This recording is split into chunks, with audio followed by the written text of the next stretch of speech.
ಕೇಳುಗರೆ, ಇದೇ 4ನೇ ತಾರೀಖು ಶನಿವಾರ ಆಲೂರು ತಾಲೂಕು ಹುಂಕರವಳ್ಳಿಯ ಸಕಲೇಶಪುರ ತಾಲೂಕು ಕುಣಿಗನಹಳ್ಳಿ ಗ್ರಾಮಕ್ಕೆ ಒಳಪಡುವ ಕುಣಿಗನಹಳ್ಳಿಯ ಸರ್ಕಾರಿ ಪ್ರೌಢಶಾಲೆಯ ಸಭಾಂಗಣದಲ್ಲಿ ವಿವಿಧ ಸಂಘ ಸಂಸ್ಥೆಗಳ ಆ ಊರುಗಳ ಜನತೆಯ ಸಹಕಾರದೊಂದಿಗೆ ಹಳ್ಳಿ ಧ್ವನಿ, ಪರಿಸರ ಪ್ರಿಯ ಕೃಷಿ ಸಭೆ ಹಾಗೂ ಹಾಸನ ಆಕಾಶವಾಣಿಯ 33 ವರ್ಷಗಳ ಸೇವಾ ಸ್ಮರಣೆ ನಿಮಿತ್ತ ಕಾರ್ಯಕ್ರಮಗಳು ಜರುಗಿದವು.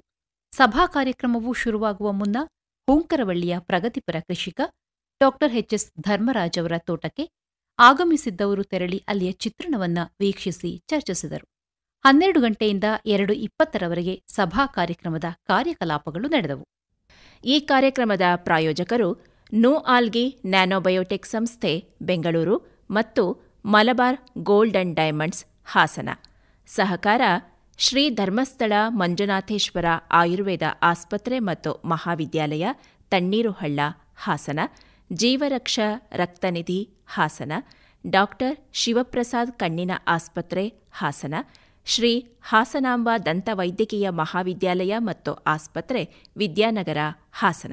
ಇವತ್ತು ನಮಗೆ, ನಿಮಗೆ ಮತ್ತು ಹಾಸನ ಆಕಾಶವಾಣಿಗೆ ಒಂದು ವಿಶೇಷವಾದಂತಹ ದಿವಸ. ನಮ್ಮ ಹಾಸನ ಆಕಾಶವಾಣಿ ಕೇಂದ್ರ ತನ್ನ ಪ್ರಸಾರವನ್ನು ಪ್ರಾರಂಭ ಮಾಡಿ 33 ವರ್ಷಗಳು ಗತಿಸಿವೆ. ಈ ಸಂದರ್ಭಕ್ಕೆ ಸಾಕ್ಷಿಯಾಗಬೇಕು, ಇದೊಂದು ಸ್ಮರಣಾ ದಿವಸವಾಗಿ ಉಳಿಯಬೇಕು ಅನ್ನುವಂತಹ ಉದ್ದೇಶದಿಂದ ಹಾಸನ ಆಕಾಶವಾಣಿ ಏನು ಹಳ್ಳಿ ಧ್ವನಿ ಕಾರ್ಯಕ್ರಮವನ್ನು ಮಾಡಿಕೊಂಡು ಬರ್ತಾ ಇದೆಯೋ ಹಾಗೂ ಪರಿಸರ ಪ್ರಿಯ ಕೃಷಿಕರ ಸಭೆ ಸಮಾರಂಭಗಳನ್ನು ಮಾಡಿಕೊಂಡು ಬರ್ತಾ ಇದೆಯೋ ಅದನ್ನು ಸಂಯೋಜನೆಯನ್ನು ಮಾಡಿಕೊಂಡು ಸಂಸ್ಥಾಪನಾ ದಿನವನ್ನು ಇವತ್ತಿನ ಹಳ್ಳಿ ಧ್ವನಿ ಕಾರ್ಯಕ್ರಮದೊಂದಿಗೆ ನಾವು ವಿಲೀನವನ್ನು ಮಾಡಿ ಆ ಕಾರ್ಯಕ್ರಮವನ್ನು ಕುಣಿಗಾನಹಳ್ಳಿ ಮತ್ತು ಹೊಂಕರವಳ್ಳಿ ಇದೆರಡೂ ಕೂಡ ವಿಶೇಷವಾದಂತಹ ಗ್ರಾಮಗಳು. ಅವಳಿ ಗ್ರಾಮ ಅಂತ ಹೇಳಿದರೆ ತಪ್ಪಾಗಲಾರದು. ಈ ಒಂದು ಗ್ರಾಮದಲ್ಲಿ ನಾವು ಆಯೋಜನೆಯನ್ನು ಮಾಡಿದ್ದೇವೆ. ಇದಕ್ಕೆ ಸಹಕಾರ ನೀಡಿದಂತಹ ಎಲ್ಲರನ್ನೂ ಕೂಡ ಆಕಾಶವಾಣಿ ಮತ್ತು ಆಕಾಶವಾಣಿಯ ಸಿಬ್ಬಂದಿ ವರ್ಗದವರು ಸ್ಮರಿಸ್ತಾ ಇವತ್ತಿನ ಕಾರ್ಯಕ್ರಮವನ್ನು ನಾವು ಇದೀಗ ಪ್ರಾರಂಭವನ್ನು ಮಾಡೋಣ. ಹಳ್ಳಿ ಧ್ವನಿ ಅನ್ನುವಂಥದ್ದು ಹಾಸನ ಆಕಾಶವಾಣಿಯ ವಿಭಿನ್ನವಾದಂತಹ ವಿಶೇಷವಾದಂತಹ ಕಾರ್ಯಕ್ರಮ. ಇವತ್ತು ಹಳ್ಳಿಗಳನ್ನು ತೊರೆಯುವವರ ಸಂಖ್ಯೆ ಜಾಸ್ತಿ ಆಗ್ತಾ ಇದೆ, ಮರೆಯುವವರ ಸಂಖ್ಯೆಯೂ ಕೂಡ ಜಾಸ್ತಿ ಆಗ್ತಾ ಇದೆ. ಇವತ್ತು ಹುಟ್ಟಿದ ಊರಿಗೂ ಕೂಡ ನಾವು ಬರುವಂಥದ್ದು ಯಾವಾಗ ಅಂತ ಹೇಳಿದರೆ ಯಾವುದೋ ಒಂದು ಹಬ್ಬದಲ್ಲಿ ಅಥವಾ ಈ ತರಹದ ಸಭೆ ಸಮಾರಂಭಗಳಲ್ಲಿ ಬರ್ತಾ ಇದ್ದೇವೆ. ಆದರೆ ಹಳ್ಳಿಗಳಿಂದ ಅರಿಯುವಂಥದ್ದು ಸಾಕಷ್ಟಿದೆ, ತುಂಬಾ ಇದೆ. ಹಳ್ಳಿಗಳಲ್ಲಿ ಸಮಸ್ಯೆಗಳು ಇವತ್ತಿಗೂ ಕೂಡ ಜೀವಂತವಾಗಿದ್ದಾವೆ. ಹಳ್ಳಿಗಳು ಅಭಿವೃದ್ಧಿ ಆಗಬೇಕು, ಉದ್ಧಾರ ಆಗಬೇಕು ಅನ್ನುವಂಥದ್ದು ಸರ್ಕಾರದ ಆಶಯವೂ ಕೂಡ ಹೌದು. ಅದಕ್ಕಾಗಿ ಸಾಕಷ್ಟು ಪ್ರಯತ್ನಗಳು ನಡೀತಾ ಇದ್ದಾವೆ. ಆದರೆ ಹಳ್ಳಿಗಳ ಸಮಸ್ಯೆಯ ಸರಮಾಲೆ ಅನ್ನುವಂಥದ್ದು ಮುಂದುವರಿತಾ ಹೋಗ್ತಾ ಇದೆ. ಈ ನಿಟ್ಟಿನಲ್ಲಿ ನಾವು ಹಳ್ಳಿಯ ಒಳಹೊಕ್ಕು ನೋಡಬೇಕು, ಅಲ್ಲಿಯ ವೈವಿಧ್ಯತೆ ಏನಿದೆ, ಸಂಸ್ಕೃತಿ ಏನಿದೆ ಅದನ್ನು ಅರಿಯಬೇಕು ಅನ್ನುವಂತಹ ಉದ್ದೇಶದಿಂದ ಹಾಸನ ಆಕಾಶವಾಣಿ ಕಳೆದ ಸೆಪ್ಟೆಂಬರ್ ತಿಂಗಳಿನಲ್ಲಿ ಹಳ್ಳಿ ಧ್ವನಿ ಅನ್ನುವಂತಹ ಕಾರ್ಯಕ್ರಮವನ್ನು ಪ್ರಾರಂಭವನ್ನು ಮಾಡ್ತು.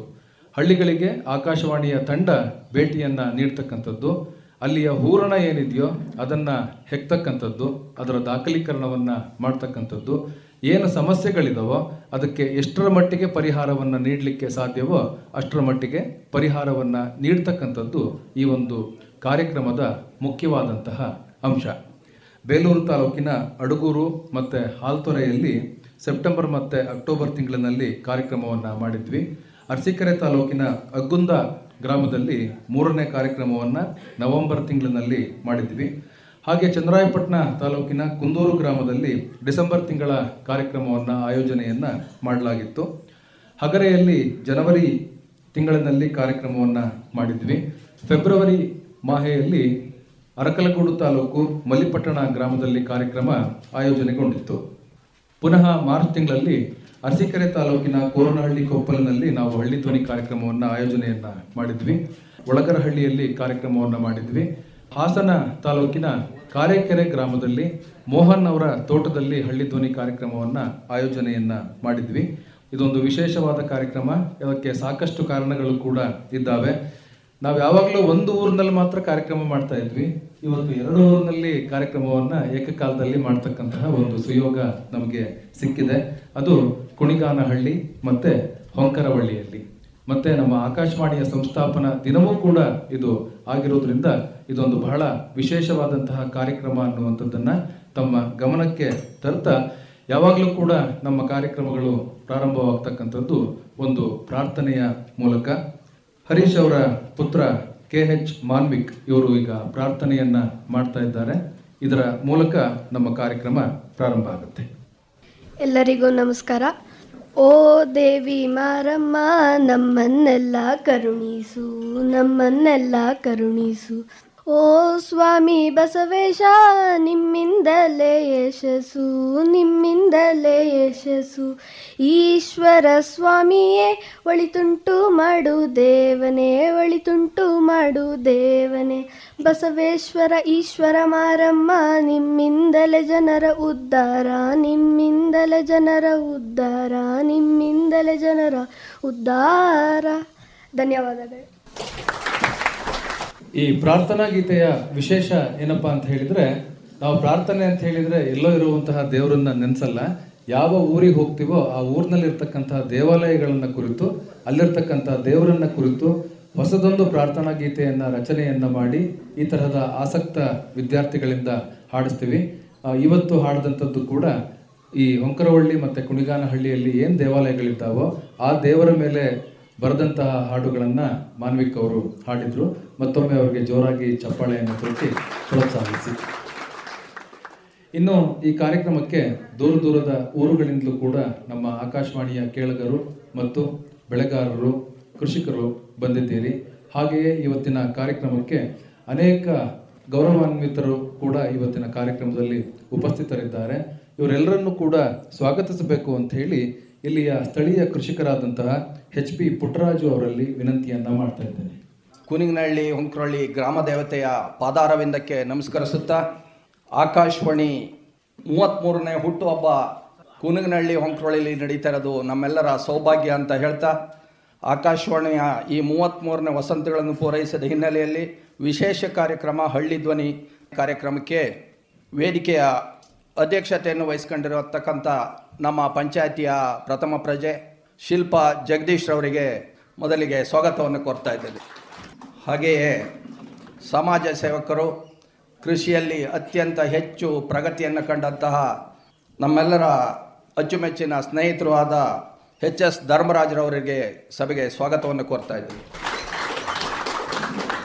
ಹಾಗೆಯೇ ಹಿರಿಯರು, ನಮ್ಮೆಲ್ಲರ ಮಾರ್ಗದರ್ಶಕರು, ಬಹಳ ಸಜ್ಜನಿಕೆಗೆ ಹೆಸರಾದ ಜಗನ್ಗೌಡರು ಬಂದಿದ್ದಾರೆ. ಅವ್ರಿಗೂ ಕೂಡ ಸ್ವಾಗತವನ್ನು ಕೋರ್ತಾ ಇದ್ದೇನೆ. ಕಾರ್ಯಕ್ರಮದಲ್ಲಿ ಆಸೀನರಾಗಿರ್ತಕ್ಕಂತಹ ಎಲ್ಲ ಅತಿಥಿ ಅಭ್ಯಾಗತರನ್ನು ಕೂಡ ಬಹಳ ಅಚ್ಚುಕಟ್ಟಾಗಿ ಸ್ವಾಗತವನ್ನು ಕೋರಿದಂತಹ ಪುಟ್ಟರಾಜು ಅವ್ರಿಗೂ ಕೂಡ ನಾನು ಸ್ವಾಗತವನ್ನು ಕೋರ್ತಾ ಇದ್ದೇನೆ. ಅವರಿಗೆ ಹೃತ್ಪೂರ್ವಕ ಧನ್ಯವಾದಗಳು. ನಮ್ಮ ಹಳ್ಳಿ ಧ್ವನಿ ಕಾರ್ಯಕ್ರಮದ ವಿಶೇಷತೆ ಏನು, ಹೇಗೆ ಆಗ್ತಾ ಇದೆ, ಇದರ ಹಿನ್ನೆಲೆ ಮತ್ತು ಮುನ್ನೆಲೆಗಳು ಏನು ಅನ್ನುವಂಥದ್ದನ್ನು ಇದೀಗ ಪ್ರಾಸ್ತಾವಿಕ ನುಡಿಗಳಲ್ಲಿ ಹೇಳಲಿದ್ದಾರೆ ಹಾಸನ ಆಕಾಶವಾಣಿಯ ಕಾರ್ಯಕ್ರಮ ಮುಖ್ಯಸ್ಥರಾದ ಡಾಕ್ಟರ್ ವಿಜಯ್ ಅಂಗಡಿಯವರು. ಸ್ನೇಹಿತರೆ, ನಿಮ್ಮೆಲ್ಲರಿಗೂ ಹೃತ್ಪೂರ್ವಕವಾದ ನಮಸ್ಕಾರಗಳು. ನಮ್ಮನ್ನೆಲ್ಲ ನಿಸರ್ಗ ಒಂದೊಂದು ಜವಾಬ್ದಾರಿಯನ್ನು ನಮಗಿಟ್ಟು ಹುಟ್ಟಿಸಿದೆ. ಆ ಜವಾಬ್ದಾರಿಯನ್ನು ಬಹಳ ಚೆನ್ನಾಗಿ ನಿಭಾಯಿಸಲಿಕ್ಕೆ ನಾವು ಒಂದು ರೀತಿಯಲ್ಲಿ ಹೋರಾಟ ಮಾಡಬೇಕು. ಅದರಲ್ಲೂ ವಿಶೇಷವಾಗಿ ನಾವು ನಮಗೆ ಒಳ್ಳೆಯದನ್ನು ಮಾಡ್ಕೊಳ್ತಾ, ನಮ್ಮ ಕುಟುಂಬಕ್ಕೂ ಒಳ್ಳೆಯದನ್ನು ಮಾಡ್ತಾ, ನಮ್ಮ ಸಮಾಜಕ್ಕೂ ಒಳ್ಳೆಯದನ್ನು ಮಾಡುವ ಹಂಬಲದಿಂದ ಜೀವನ ಮಾಡಿದಾಗ ಸಾರ್ಥಕ ಅನಿಸುತ್ತೆ, ಅದು ಅವಿಸ್ಮರಣೀಯ ಅನಿಸುತ್ತೆ. ಪ್ರಪಂಚದಲ್ಲಿ ಬಹಳಷ್ಟು ಜನ ಒಳ್ಳೇದು ಮಾಡಿದ್ದಾರೆ, ಇವತ್ತಿಗೂ ಮಾಡ್ತಾರೆ, ಮುಂದೆನೂ ಮಾಡ್ತಾರೆ. ಹಾಗೆ ದುರಾದೃಷ್ಟೋ ಅಥವಾ ಅವರು ಪಡೆದದ್ದು ಏನೋ, ಕೆಲವೊಬ್ಬರು ಕೆಟ್ಟದ್ದನ್ನು ಮಾಡಿದ್ದಾರೆ, ಈಗಲೂ ಮಾಡ್ತಿದ್ದಾರೆ, ಮುಂದೆನೂ ಮಾಡ್ತಾರೆ. ಏನೋ ಕೆಲವೊಂದು ಅರ್ಥನೇ ಆಗೋದಿಲ್ಲ ನಮಗೂ ನಿಮಗೂ ಅಲ್ವಾ?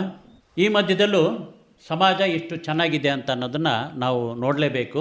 ಆ ಮೂಲಕ ಇನ್ನಷ್ಟು ಉತ್ತೇಜನವನ್ನು ಪಡಿಲೇಬೇಕು. ಮಾರ್ಕೋನಿಯವರು ರೇಡಿಯೋವನ್ನು ಕಂಡು ಹಿಡಿದ್ರು 20ನೇ ವಯಸ್ಸಿನಲ್ಲಿ. ಅವರು ರೇಡಿಯೋವನ್ನು ಕಂಡು ಹಿಡಿದ ಪರಿಣಾಮದಿಂದ ನಾವೆಲ್ಲರೂ ಆ ಸಂಸ್ಥೆಯಲ್ಲಿ ಕೆಲಸ ಮಾಡ್ತಾ ಇದ್ದೀವಿ. ನೀವೆಲ್ಲರೂ ಕಾರ್ಯಕ್ರಮಗಳನ್ನು ಆಲಿಸ್ತಾ ಇದ್ದೀರಿ. ಇವತ್ತು ಜಗದ ಕಲ್ಯಾಣಕ್ಕಾಗಿ ರೇಡಿಯೋ ಕೆಲಸ ಮಾಡ್ತಾ ಇದೆ. ಆಕಾಶವಾಣಿಯ ಪ್ರಾಮುಖ್ಯತೆ ಸಮಾಜಕ್ಕೆ ಯಾಕಿದೆ ಅಂತ ಮನನ ಮಾಡಿಕೊಂಡ ನಮ್ಮ ಹಿರಿಯರು, ರಾಜಕೀಯ ಮುತ್ಸದ್ದಿಗಳು, ಅಧಿಕಾರಿಗಳು ರೇಡಿಯೋ ಕೇಂದ್ರಗಳನ್ನು ಸ್ಥಾಪನೆ ಮಾಡ್ತಾ ಬಂದರು. ಅದರಲ್ಲೂ ವಿಶೇಷವಾಗಿ 90ರ ದಶಕದಲ್ಲಿ FM ಕೇಂದ್ರಗಳು ಬಹಳ ಚೆನ್ನಾಗಿ ಸ್ಥಾಪನೆ ಆದವು. ಹಾಸನ ಜಿಲ್ಲೆಯಲ್ಲಿ ಮೇ ತಿಂಗಳ 4ನೇ ತಾರೀಕು ಹಾಸನ ಆಕಾಶವಾಣಿ ತನ್ನ ಪ್ರಸಾರದ ಕೆಲಸವನ್ನು ಶುರು ಮಾಡಿಕೊಳ್ತು. ಕೇಂದ್ರ ಸ್ಥಾಪನೆ ಆಗೋದಕ್ಕಿಂತ ಮುಂಚಿತವಾಗಿ ಕೆಲಸಗಳು ನಡೀಲೇಬೇಕು. 330 ಅಡಿ ಎತ್ತರದ ಟವರು ನಿರ್ಮಾಣ ಆಗಬೇಕಾದ್ರೆ ಅದರ ಹಿಂದೆ ಎಷ್ಟು ಪರಿಶ್ರಮ ಇದೆ ನೋಡಿ. ನೀವೊಂದು ಪುಟ್ಟ ರೇಡಿಯೋದಲ್ಲಿ ಕಾರ್ಯಕ್ರಮಗಳನ್ನು ಕೇಳ್ತಾ ಇದ್ರಿ. ಇತ್ತೀಚೆಗೆ ಹಿಂದೆಲ್ಲ ದೊಡ್ಡ ದೊಡ್ಡ ರೇಡಿಯೋಗಳಿದ್ದು. ಮೊನ್ನೆ ಒಬ್ಬರನ್ನ ಮಾತಾಡಿಸ್ತಾ ಇದ್ದೆ, 4,000 ರೂಪಾಯಿ ರೇಡಿಯೋ ಆಗಿನ ಕಾಲಕ್ಕೆ 25 ವರ್ಷಗಳ ಹಿಂದೆ. ಹೌದು, 5,000, 8,000, 10,000 ರೂಪಾಯಿ ರೇಡಿಯೋ ಬೆಲೆ ಇತ್ತು, ದೊಡ್ಡ ದೊಡ್ಡ ರೇಡಿಯೋಗಳು. ಈಗ 500, 600 ರೂಪಾಯಿ ಬೆಲೆಯಲ್ಲಿ ಸಿಗ್ತವೆ. ಕೆಲವೊಂದು ಇನ್ನೂ ಕಡಿಮೆ ಬೆಲೆಯಲ್ಲಿ ಸಿಗ್ಬೋದು.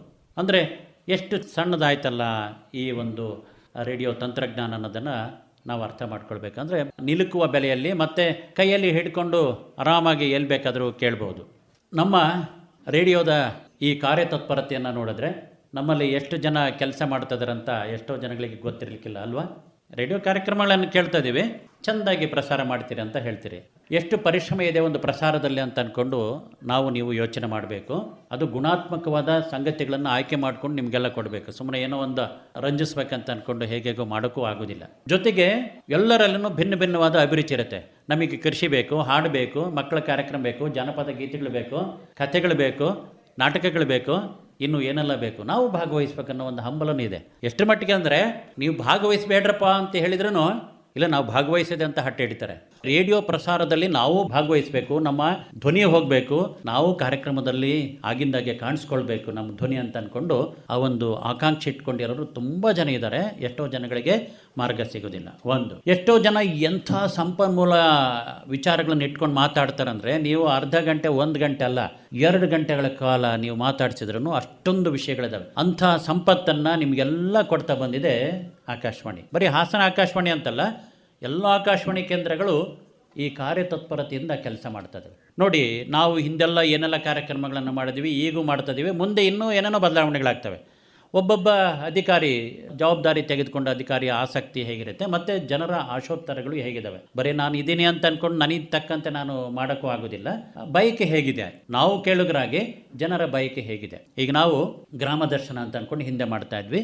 ಹೋಗಿ ಅಲ್ಲಿ ಜನಗಳನ್ನೆಲ್ಲ ಮಾತಾಡ್ಸ್ಕೊಂಡು ಬರ್ತಿದ್ವಿ ಅಷ್ಟೇ, ಒಂದು 4-6 ಜನಗಳನ್ನ. ಆ ಊರಿನ ಇತಿಹಾಸ, ಸೌಲಭ್ಯಗಳು ಮತ್ತು ಸಮಸ್ಯೆಗಳು ಮತ್ತು ಕೃಷಿದು ಅದಿದಂಥ ಚಿತ್ರಣವನ್ನು ಒಂದು ಅರ್ಧ ಗಂಟೆಯಲ್ಲಿ ತೆರೆದಿಡ್ತಾ ಇದ್ವಿ. ಈಗ ಒಂದು 6-7 ತಿಂಗಳ ಹಿಂದೆ ಒಂದು ಆಲೋಚನೆ ಬಂತು. ನಾವು ಹಳ್ಳಿಗೆ ಹೋಗಿ ಇಡೀ ತಂಡ ನಿಮ್ಮನ್ನೆಲ್ಲ ಕಂಡು ನಿಮ್ಮಲ್ಲಿರುವ ವಿಶೇಷತೆಗಳನ್ನು ನೋಡಿಕೊಂಡು ಅರ್ಧ ಗಂಟೆ, 1 ಗಂಟೆ ಅಲ್ಲ, ಒಂದು 2 ಗಂಟೆಗಳ ಕಾಲ ಇದ್ದು ಅಲ್ಲಿ ನಿಮ್ಮ ವಿಶೇಷತೆಗಳನ್ನು ರೆಕಾರ್ಡ್ ಮಾಡಿ ಪ್ರಸಾರ ಮಾಡೋದು ಒಂದಾಯಿತು. ಮತ್ತು ಇಲ್ಲಿರುವ ವಿಶೇಷ ವ್ಯಕ್ತಿಗಳ ಪರಿಚಯವನ್ನು ಮತ್ತಷ್ಟು ನಾವು ರೆಕಾರ್ಡ್ ಮಾಡಿ ಪ್ರಸಾರ ಮಾಡಲಿಕ್ಕೂ ವ್ಯವಸ್ಥೆ ಮಾಡಿದ್ವಿ. ಇದೇ ಹಳ್ಳಿ ಧ್ವನಿ. ಕೆಲವೊಂದು ಸಾರಿ ನಾವು ಅಂದ್ಕೊಳ್ತೀವಿ ಇಲ್ಲಿಯ ಸಮಸ್ಯೆಗಳು ಅಥವಾ ಇಲ್ಲಿ ವಿಶೇಷತೆಗಳನ್ನು ಯಾರು ಗಮನಿಸ್ಲಿಕ್ಕಿಲ್ಲ ಅಂತ. ಖಂಡಿತವಾಗಿ ಅಲ್ಲ. ಸುಮ್ಮನೆ ನೀವು ಒಬ್ಬರೇ ಭೇಟಿ ಮಾಡಿದಾಗ ಯಾಕೋ ನೀವು ಸರಿ ಇಲ್ಲ ಅಂತ ಹೇಳಿದರೆ ನಿಮಗೇನು ಅನಿಸುತ್ತೆ? ಯಾಕೋ ಹಿಂಗೆ ಹೇಳಿದಾರಲ್ಲ, ನಾನು ಸರಿ ಹೋಗ್ಬೇಕಂತ. ಖಂಡಿತವಾಗಿ ಅಲ್ವಾ? ಇನ್ನು ನೀವು ಸೇರ್ಕೊಂಡು ಇಲ್ಲಿ ಸಮಸ್ಯೆಗಳ ಬಗ್ಗೆ, ಇಲ್ಲಿ ವಿಶೇಷತೆಗಳ ಬಗ್ಗೆ ಮಾತಾಡಿದಾಗ ಮತ್ತೆ ಅದನ್ನು ಪ್ರಸಾರ ಮಾಡಿದಾಗ ಸಾವಿರಾರು ಜನ, ಯಾಕೆ ಲಕ್ಷಾಂತರ ಜನ ಕೇಳ್ತಾರೆ. ಆಗ ನೀವು ಆಲೋಚನೆ ಮಾಡ್ತೀರಿ, ಆಡಳಿತ ಮಾಡೋರು ಆಲೋಚನೆ ಮಾಡ್ತಾರೆ, ಇಲ್ಲಿಯ ಸ್ಥಳೀಯ ಪಂಚಾಯತಿಯವರಾಗಲಿ ಇನ್ನೊಬ್ಬರಾಗಲಿ, ಓಹೋ ರೇಡಿಯೋದವ್ರು ಬಂದರು, ಪತ್ರಿಕೆಯವರು ಬಂದರು, ಏನಾದರೂ ಬದಲಾವಣೆ ಮಾಡಲೇಬೇಕು, ಒಳ್ಳೆಯದನ್ನು ಮಾಡಲೇಬೇಕು ಅಂದ್ಕೊಂಡು ಮನಸ್ಸು ಮೂಡುತ್ತೆ. ಜೊತೆಗೆ ಈ ನೋಡಿ, ಮಗು ಹಾಡ್ತಲ್ಲ, ಮಸೂದನ್ ಅವರು ಹೇಳಿದಂಗೆ ಯಾವುದೋ ರೆಡಿಮೇಡ್ ಹಾಡಲ್ಲದು. ಈ ಊರಿನ ದೇವರಗಳ ಸ್ಮರಣೆ ಮಾಡ್ತಾ ಪ್ರಾರ್ಥನೆ ಗೀತೆಯನ್ನು ರೂಪಿಸೋದು. ಈ ಊರಿನ ಕೃಷಿಕರು, ಈ ಊರಿನ ಜನಪದ ಕಲಾವಿದರು, ಈ ಊರಿನ ದೇವಸ್ಥಾನಗಳು, ಇತಿಹಾಸ, ಹೀಗೆ ಈ ಊರಿನ ಅನೇಕ ಸಂಗತಿಗಳನ್ನು ನಾವು ರೆಕಾರ್ಡ್ ಮಾಡ್ಕೊಳ್ಳೋದ್ರ ಜೊತೆಗೆ ಅದನ್ನು ದಾಖಲೆ ಮಾಡ್ತಾ ಇದ್ದೀವಿ. ಇನ್ನು ಕೆಲವೇ ದಿನಗಳಲ್ಲಿ ಆ ಪುಸ್ತಕ ನಿಮ್ಮ ಕೈ ಸೇರುತ್ತೆ. ಆಕಾಶವಾಣಿ ಕುರಿತಂತೆ, ಹಳ್ಳಿ ಧ್ವನಿಗೆ ಸಂಬಂಧಪಟ್ಟಂತೆ ವಿಷಯಗಳ ದಾಖಲೀಕರಣದ ಪುಸ್ತಕ. ಅದು 100 ಪುಟಗಳ ಪುಸ್ತಕ. 16 ತಿಂಗಳಿಂದ ಈ ಕೆಲಸಗಳ ಸಿದ್ಧತೆ ಮಾಡಿಕೊಂಡು ಈಗ ಒಂದು ಅಂತಿಮ ರೂಪಕ್ಕೆ ಬಂದಿದ್ದೀವಿ. ಅದು ಸುಲಭನಲ್ಲ, ಬರೆಯೋದೊಂದು ಬಹಳ ಕಷ್ಟದ ಕೆಲಸ. ಅದನ್ನು ಅಂತಿಮ ರೂಪ ಕೊಡೋದನ್ನು ಸಹ ಅದು ಸುಲಭದ ಕೆಲಸ ಅಲ್ಲ. ಅದಕ್ಕೆ ಮುದ್ರಣ ವೆಚ್ಚನೂ ಅಷ್ಟೇ. ಆಕಾಶವಾಣಿಯಲ್ಲಿ 91ರಿಂದ ಬಹಳ ಜನ ಕೆಲಸ ಮಾಡಿದರೆ ಅವರ ಸ್ಮರಣೆ ಆ ಪುಸ್ತಕದಲ್ಲಿದೆ. ಒಬ್ಬ ಡಿ ದರ್ಜೆ ನೌಕರದಾರರಿಂದ ಹಿಡಿದು ಮುಖ್ಯಸ್ಥರವರೆಗೆ ಯಾರ್ಯಾರಿದ್ದಾರೆ ಅಂತ ನಮಗೂ ನೆನಪಾಗ್ತದೆ. ಮರ್ತ್ಬಿಡ್ತೀವಿ, ನೀವೆಲ್ಲರೂ ಮರ್ತ್ಬಿಡ್ತೀವಿ ಅಲ್ವಾ? ಇವತ್ತಿನ ದಿನದ್ದು ಇನ್ನು 4-6 ತಿಂಗಳಾದ್ಮೇಲೆ ಯಾವ ದಿನ ಹೊಂಕರವಳ್ಳಿಲಿ ಕಾರ್ಯಕ್ರಮ ಆಯ್ತು ಅಂತ ಅಂದೇಟ್ಗೆ ಹಿಂಗೆ ಅನ್ಕೊತೀವಿ ಅಷ್ಟೇ. ಆದರೆ ಅದು ದಾಖಲೆ ರೂಪದಲ್ಲಿದ್ದಾಗ ಓಹೋ ಇಲ್ಲೈತೆ ಏನೆಲ್ಲ ನಡೆದಿತ್ತು ಫೋಟೋಗಳು ಸಮೇತ ಅಂದ್ಕೊಂಡು ಇಲ್ಲಿದೆ ಬನ್ನಿ ಪುಸ್ತಕ ಅಂತ ಅಂದ್ಕೊಂಡ್ರೆ ಬಹಳ ಅನುಕೂಲ ಆಗ್ತದೆ. ಹಾಗೆ ಇಲ್ಲಿಯ ಸಾಧಕರು ಹಿರಿಯರು ರುದ್ರಪ್ಪನವರು ಸೇರಿಕೊಂಡು ಜಗಣ್ಣವ್ರದ್ದು ಹೀಗೆ ಇಬ್ರಾಹಿಮು ಹೇಳ್ತಾ ಇದ್ರು ಈ ಊರಿನಲ್ಲೇ ರಾಷ್ಟ್ರಮಟ್ಟ ಅಂತಾರಾಷ್ಟ್ರೀಯ ಮಟ್ಟದ ಕ್ರೀಡಾಪಟುಗಳಿದ್ದಾರೆ ಅಂತ, ಅದನ್ನೆಲ್ಲದು ತೆಗೆದುಕೊಳ್ತೀವಿ. ಹೀಗೆ ವಿಭಿನ್ನವಾದ ಆಯಾಮಗಳಲ್ಲಿ ಆಕಾಶವಾಣಿಯ ಈ ಕಾರ್ಯಕ್ರಮ ಹಳ್ಳಿ ಧ್ವನಿ ಸಾಕ್ತಾ ಇದೆ. ನಾನು ನೋಡಿ ಹಳ್ಳಿ ಧ್ವನಿದೇ ಹೇಳ್ತಾ ಹೋದ್ರೆ 4-6 ನಿಮಿಷ ಆಯ್ತು, ಇನ್ನೂ ಹೇಳ್ತಾ ಹೋದ್ರೆ ನಾನೇ ಈ ಕಾರ್ಯಕ್ರಮ ಮುಗಿಯ ತನಕ ಮಾತಾಡ್ಬೋದು. ಅಷ್ಟೊಂದು ವಿಷಯಗಳತ್ತ ಆಕಾಶವಾಣಿ ಕೆಲಸ ಮಾಡಿದೆ. ನೋಡಿ ಮಕ್ಕಳ ಕಾರ್ಯಕ್ರಮ ಬೇಕಾ, ಖಂಡಿತವಾಗಿ ಪ್ರಸಾರ ಮಾಡ್ತಾ ಇದ್ವಿ. ಬಾಲನಂದನ ಮಕ್ಕಳಿಗಾಗಿ ಕಾರ್ಯಕ್ರಮ, ಪುಟಾಣಿಗಳು ಚಂದವಾಗಿ ಮಾತಾಡ್ತಾರೆ, ಚಂದವಾಗಿ ಹಾಡ್ತಾರೆ. 1 ಗಂಟೆ ಕಾರ್ಯಕ್ರಮ, ಮಹಿಳೆಯರ ಕಾರ್ಯಕ್ರಮ, ರಸಪ್ರಶ್ನೆ ಕಾರ್ಯಕ್ರಮ. ನಾವು ಹಳ್ಳಿಗರು ಜಾಣರಲ್ಲ ಅನ್ನೋ ತರ ಅನ್ಕೊಂಡ್ಬಿಡ್ತೀವಿ. ಎಷ್ಟು ಚುರುಕಿದ್ದಾರೆ, ಎಷ್ಟು ಜಾಣರಿದ್ದಾರೆ. ಜ್ಞಾನದೀವಿಗೆ ಪ್ರತಿ ದಿನ 4ರಿಂದ 5 ಅಥವಾ 5ರಿಂದ 6 ತನಕ. ಇನ್ನು ಒಗಟು ಜಿಗಿಟು, ಗಾದೆ ಗಮ್ಮತ್ತು, ಪದ ಸಂಪದ, ಕೃಷಿ, ತೋಟಗಾರಿಕೆ, ಹೈನುಗಾರಿಕೆ, ಶಿಕ್ಷಣ, ಸೊಬಗಿನ ಶಾಲೆ ಅಂದ್ಕೊಂಡು ಶುರು ಮಾಡಿದ್ದೀವಿ. ನಮ್ಮ ಸರ್ಕಾರಿ ವ್ಯವಸ್ಥೆಯಲ್ಲಿ ಹೇಗೆ ಶಾಲೆಗಳು ಚೆನ್ನಾಗಿದ್ದಾವೆ ಅಂತ ಅನ್ಕೊಂಡು ಸಾಧಕರು, ಹಿರಿಯ ಜೀವಗಳ ಭಾವ ಎಷ್ಟೋ ಸಾರಿ ಮನೆಯಲ್ಲೇ ಹೇಳಲಿಕ್ಕಾಗಿರೋದಿಲ್ಲ, ಆದ್ರೆ ನಮ್ಮ ರೇಡಿಯೋದಲ್ಲಿ 1 ಗಂಟೆ ಕಾಲ ಮಾತಾಡ್ತಾರೆ ಹಿರಿಯರು. ಬಾಲ್ಯದ ದಿನಗಳು, ಇಲ್ಲಿಯವರೆಗೂ ಅವರು ಸಾಗಿ ಬಂದ ರೀತಿ ನೀತಿಗಳು. ಹಾಸನ ಶಾಸನ, ಹಾಸನ ಜಿಲ್ಲೆಯಲ್ಲಿರುವ ಶಾಸನಗಳ ಸಮಗ್ರವಾದ ಚಿತ್ರಣವನ್ನ ಇಲ್ಲಿಯವರೆಗೂ ತೆರೆದಿಟ್ಟಿದ್ವಿ, ಇನ್ನೂ ಮುಂದುವರಿತಾ ಇದೆ. ನಿನ್ನೆ ಅರಸೀಕೆರೆಯ ಡಾಕ್ಟರ್ ಹರೀಶ್ ಕುಮಾರ್ ಜೊತೆಗೆ ರೆಕಾರ್ಡ್ ಮಾಡ್ತಾ ಇದ್ವಿ. ಒಂದೊಂದು ಊರಿಂದ ಹುಡುಕ್ತಾ ಹೋದ್ರೆ 4 ಗಂಟೆಗಳ ಕಾಲ ಚಿತ್ರಣಗಳು ನಮ್ಮ ಮುಂದೆ ತೆರೆದಿರ್ತವೆ. ಹೀಗೆ ಚಿತ್ರಗೀತೆಗಳಲ್ಲೂ ವೈವಿಧ್ಯತೆ. ಹಿಂದಿನೂ ನಾವು ಕಲಿಬೇಕು, ಹಿಂದಿ ಹಾಡುಗಳನ್ನು ಕೇಳಬೇಕು ಅಂದ್ಕೊಂಡು ಮುಂಬೈ ಕೇಂದ್ರದ ಸಹಪ್ರಸಾರದಲ್ಲೂ ಕಾರ್ಯಕ್ರಮಗಳು ಮೂಡಿಬರ್ತವೆ. ಇದಲ್ದಲನೆ ಹಾಸನ ಜಿಲ್ಲೆಯ ಸ್ವಲ್ಪನಾದ್ರೂ ಸಂಗತಿಗಳು ಪ್ರತಿನಿತ್ಯ ಸಿಗ್ಬೇಕು ಅಂದ್ಕೊಂಡು ಮಧ್ಯಾಹ್ನ 1:15ರಿಂದ 2 ತನಕ ಹಾಸನ ಸೌರಭ ಅಂದ್ಕೊಂಡು ಪ್ರಸಾರ ಮಾಡ್ತೀವಿ. ಬರೀ ಹಾಡಲ್ಲ, ಹಾಡಿನ ಜೊತೆಗೆ ಇದು ಸೇರ್ಕೊಂಡು ನಮ್ಮಲ್ಲಿ ಏನೆಲ್ಲ ಅವಕಾಶಗಳಿದಾವೆ ಅನ್ನೋದನ್ನು ನಾವು ಹುಡುಕಿ ಇಡೀ ಆಕಾಶವಾಣಿಯ ತಂಡ ಕೆಲಸ ಮಾಡ್ತಾ ಇದೆ. ನೇತೃತ್ವ ನಮ್ಮದೋ ಇನ್ನೊಬ್ಬರದೋ ಅದು ಬೇರೆ ಪ್ರಶ್ನೆ. ಆದರೆ ಸಹಕರಿಸುವ ಕೈಗಳಿದಾವಲ್ಲ, ಕೇಳುವ ಮನಸ್ಸುಗಳಿದಾವಲ್ಲ ಅಂತ ಅಂದ್ಕೊಂಡು ನಾವು ಸಂತೋಷ ಪಡಬೇಕು. ಬಂಧುಗಳೇ, ಒಳ್ಳೆ ಕೆಲಸ ಮಾಡುವಾಗ ಖಂಡಿತವಾಗಿಯೂ ಶ್ರಮ ಇದೆ, ಶ್ರದ್ಧೆ ಇದೆ, ಅದಕ್ಕೆ ಶಕ್ತಿ ಬೇಕು. ಅದಾದ ಬಳಿಕ ನಮಗಾಗುವ ಆನಂದವೇ ಬೇರೆ. ನಿಜವಾಗ್ಲು ಒಳ್ಳೆ ಅಡುಗೆ ಮಾಡಿದಾಗ ಕುಟುಂಬದವರು ಸೇವನೆ ಮಾಡುವಾಗ ಆ ಮಹಿಳೆಯರಿಗೆ ಆ ಮುಖ ನೋಡಿನ ಆನಂದ ಪಡ್ತಾರೆ ಅಲ್ವಾ? ಓಹ್, ನನ್ನ ಗಂಡ, ನನ್ನಪ್ಪ, ನನ್ನಮ್ಮ, ನನ್ನ ಮಕ್ಕಳು ಎಷ್ಟು ಚಂದವಾಗಿ ಊಟ ಮಾಡ್ತಾ ಇದಾರಲ್ಲ ಅಂತ ನೋಡಿ ಆ ಮುಖಗಳನ್ನು ನೋಡ್ಕೊಂಡು ಸಂತೋಷ ಪಡ್ತಾರೆ. ಇನ್ನು ಹೇಳಿದಾಗ ಆಗುವ ಆನಂದವೇ ಬೇರೆ. ಅಮ್ಮ ಅಡುಗೆ ಭಾಳ ಚೆನ್ನಾಗಿ ಮಾಡಿದೆ ಅಂದರೆ ಸಂತೋಷವೇ ಸಂತೋಷ ಅಲ್ವಾ? ಗಂಡ ಹೇಳಿದ್ರಂತೂ ಇನ್ನೂ ಸಂತೋಷ, ಅಪ್ಪ ಅಮ್ಮ ಹೇಳಿದ್ರಂತೂ ಇನ್ನೂ ಸಂತೋಷ. ಸತ್ಯ ಅದು. ಅಂದರೆ ನಾನು ಮಾಡಿದ್ದು ಸಾರ್ಥಕ ಆಯ್ತಲ್ಲ ಅಂತ ಆ ಮಹಿಳೆಗೆ ಒಂದು ಆನಂದವೇ ಆನಂದ. ಹಾಗೆ ಬೆಳಗ್ಗೆ ಬಂದವರು ಹೇಳ್ತಾ ಇದ್ರು, ನಾನು ಪ್ರತಿನಿತ್ಯ ಕೃಷಿ ಕಾರ್ಯಕ್ರಮ ಕೇಳ್ದಲೇ ಅವತ್ತು ಮಲಗದೇ ಇಲ್ಲ ಅಂತ. ನೋಡಿ, ನನ್ನ ಜೀವನಕ್ಕೆ ಆಕಾಶವಾಣಿ ದಾರಿದೀಪ ಆಯಿತು ಅಂತ. ಎಷ್ಟೋ ಸಮಸ್ಯೆಗಳು ಬಗೆಹರಿದವು, ಮಾನಸಿಕ ಸಮಸ್ಯೆಗಳು ದೂರ ಆದವು, ಮಾರ್ಗದರ್ಶನ ಆದವು. ಎಷ್ಟೋ ಜನ ನೌಕರಿಗೆ ಸೇರ್ಲಿಕ್ಕೂ ಆಕಾಶವಾಣಿ ಕೆಲಸ ಮಾಡಿದೆ. ಅದಕ್ಕೆ ವಾರದಲ್ಲಿ 3 ಸಾರಿ ಮಾರ್ಗದರ್ಶಿ ಅಂದ್ಕೊಂಡು ಉದ್ಯೋಗದ ಅವಕಾಶಗಳ ಬಗ್ಗೆ ಕಾರ್ಯಕ್ರಮಗಳನ್ನು ಕೊಡ್ತಾ ಇದೀವಿ. ಪ್ರಚಲಿತ ವಿದ್ಯಮಾನಗಳ ಬಗ್ಗೆ ಕಾರ್ಯಕ್ರಮಗಳನ್ನು ಕೊಡ್ತೀವಿ. ಕಾನೂನಿನ ಸಂಗತಿಗಳ ಬಗ್ಗೆ ಕಾರ್ಯಕ್ರಮಗಳು ಮೂಡಿ ಬರ್ತದವೆ. ಎಷ್ಟು ಚೆನ್ನಾಗಿ ನೀವು ರೇಡಿಯೋವನ್ನು ಬಳಸ್ಕೊಳ್ಬೇಕು ಅನ್ನೋದನ್ನ ನೀವು 1 ಸಾರಿ ಕೇಳ್ಬಿಟ್ರೆ ಸಾಕು. ಹುಂಕರವಳ್ಳಿ ಕುಣಿಗನಹಳ್ಳಿಯ ಇತಿಹಾಸ ಕುರಿತು ಹರಿಹಳ್ಳಿಯ ಸತ್ಯನಾರಾಯಣ ಅವರು ಮಾಹಿತಿ ನೀಡಿದರು. ಹಾಗೆಯೇ ಆಕಾಶವಾಣಿ ಕೇಳುವುದರ ಬಗ್ಗೆ ಅಭಿಪ್ರಾಯಗಳನ್ನು ಹಂಚಿಕೊಂಡರು. ಗ್ರಾಮ ಪಂಚಾಯಿತಿಯ ಸದಸ್ಯರಾದ ಕೆ.ಎ. ಇಬ್ರಾಹಿಂ ಅವರು ವಿಚಾರಗಳನ್ನ ಮಂಡನೆಯನ್ನ ಮಾಡಲಿದ್ದಾರೆ. ಎಲ್ಲರಿಗೂ ನಮಸ್ಕಾರ. ಒಂದೇ ನಾಡು, ಒಂದೇ ಕುಲವು, ಒಂದೇ ದೈವವು. ಇದು ಬ್ರಹ್ಮಶ್ರೀ ನಾರಾಯಣ ಗುರುವರ ವಾಕ್ಯವನ್ನು ನೆನೆಸುತ್ತಾ ಈಗಾಗಲೇ ನಮ್ಮ ಊರಿನ ವಿಚಾರವನ್ನು ಕುಣಿಗನಹಳ್ಳಿ ಹೇಗೆ ಬಂತು ಅನ್ನೋ ವಿಚಾರವನ್ನು ಕೇಳ್ತಾ ಹೋದ್ರು. ನಾವು ಒಂದು ರೀತಿ ಒಂದು ಶೋಧನೆ ಮಾಡ್ತಾ ಹೋದಾಗ ಕುಣಿಗನಹಳ್ಳಿ ಅನ್ನೋ ಊರು ಯಾವ ರೀತಿ ಆಯಿತು, ಇದಕ್ಕೆ ಯಾಕೆ ಈ ಹೆಸರು ಬಂತು ಅನ್ನೋದನ್ನ ಕೇಳ್ಕೊಂಡು ಹೋದಾಗ ಹಿಂದೆ ಬಾಳುಪೇಟೆ ಮತ್ತು ಜಮನಹಳ್ಳಿಯಿಂದ ಅನೇಕ ಒಡವೆ ವಸ್ತ್ರಗಳನ್ನೆಲ್ಲ ತಗೊಂಡು ಬಂದು ಈ ಕುಣಿಗನಹಳ್ಳಿ ಬಸವೇಶ್ವರ ದೇವಸ್ಥಾನದ ಹತ್ರ ಬಂದು ಒಡವೆ ವಸ್ತ್ರಗಳನ್ನೆಲ್ಲ ಇಟ್ಟು ಅಲ್ಲಿ ಒಂದು ಸುಗ್ಗಿಯನ್ನು ಕುಣಿತಾ ಇದ್ರಂತೆ. ಕುಣಿಯೋದ್ರಿಂದ ಕುಣಿಗನಹಳ್ಳಿ ಅನ್ನೋ ಹೆಸರು ಬಂತು ಅನ್ನೋದು ನಾವು ಹುಡುಕಾಗ ಸಿಕ್ಕಿದಂಥ ಒಂದು ವಿಚಾರ. ಅದೇ ರೀತಿ ಇನ್ನೂ ಒಂದು ವಿಚಾರ ಹೇಳ್ತಿದ್ರು. ಕುಣಿಗನಹಳ್ಳಿ ಅಂತ ಹೇಳಿದರೆ ಈ ಕುಣಿಗಳನ್ನು ಆಗ್ತಾ ಇರೋದಕ್ಕೆ ಈ ಕುಣಿಗನಹಳ್ಳಿ ಅನ್ನೋ ಹೆಸರು ಬಂತು ಅಂತ ಹೇಳ್ತೀವಿ. ಇಂಥ ಒಂದು ಗ್ರಾಮದಲ್ಲಿ ಇಂಥ ಒಂದು ಅದ್ಭುತವಾದಂಥ ಈ ಒಂದು 33ನೇ ವರ್ಷದ ಹುಟ್ಟುಹಬ್ಬವನ್ನು ಆಚರಿಸಿಕೊಡ್ತಿರ್ತಕ್ಕಂತಹ ಈ ಆಕಾಶವಾಣಿಗೆ ಮೊದಲು ನಾನು ಹೃತ್ಪೂರ್ವಕವಾದ ಒಂದು ಅಭಿನಂದನೆಗಳನ್ನು ನಾನು ಸಲ್ಲಿಸಕ್ಕೆ ಬಯಸ್ತಾ ಇದ್ದೇನೆ. ಇವತ್ತು ಈ ಕೂನಿಗನಹಳ್ಳಿನಲ್ಲಿ ಎಂಥ ಒಂದು ಅದ್ಭುತವಾದಂಥ ಒಂದು ಹೆಸರನ್ನು ಮಾಡಿಕೊಟ್ಟಿದೆ. ಹಳ್ಳಿಯಿಂದ ದಿಲ್ಲಿ ಅಂತಾರೆ, ದಿಲ್ಲಿಯಿಂದ ಅಂತಾರಾಷ್ಟ್ರ ಮಟ್ಟಕ್ಕೆ ಈ ಕೂನಿಗನಹಳ್ಳಿ ಊರು ಹೋಗಿದೆ ಅಂತ ಹೇಳಿದ್ರೆ ನಾವು ನಿಜವಾಗ್ಲೂ ಯೋಚನೆ ಮಾಡಬೇಕು.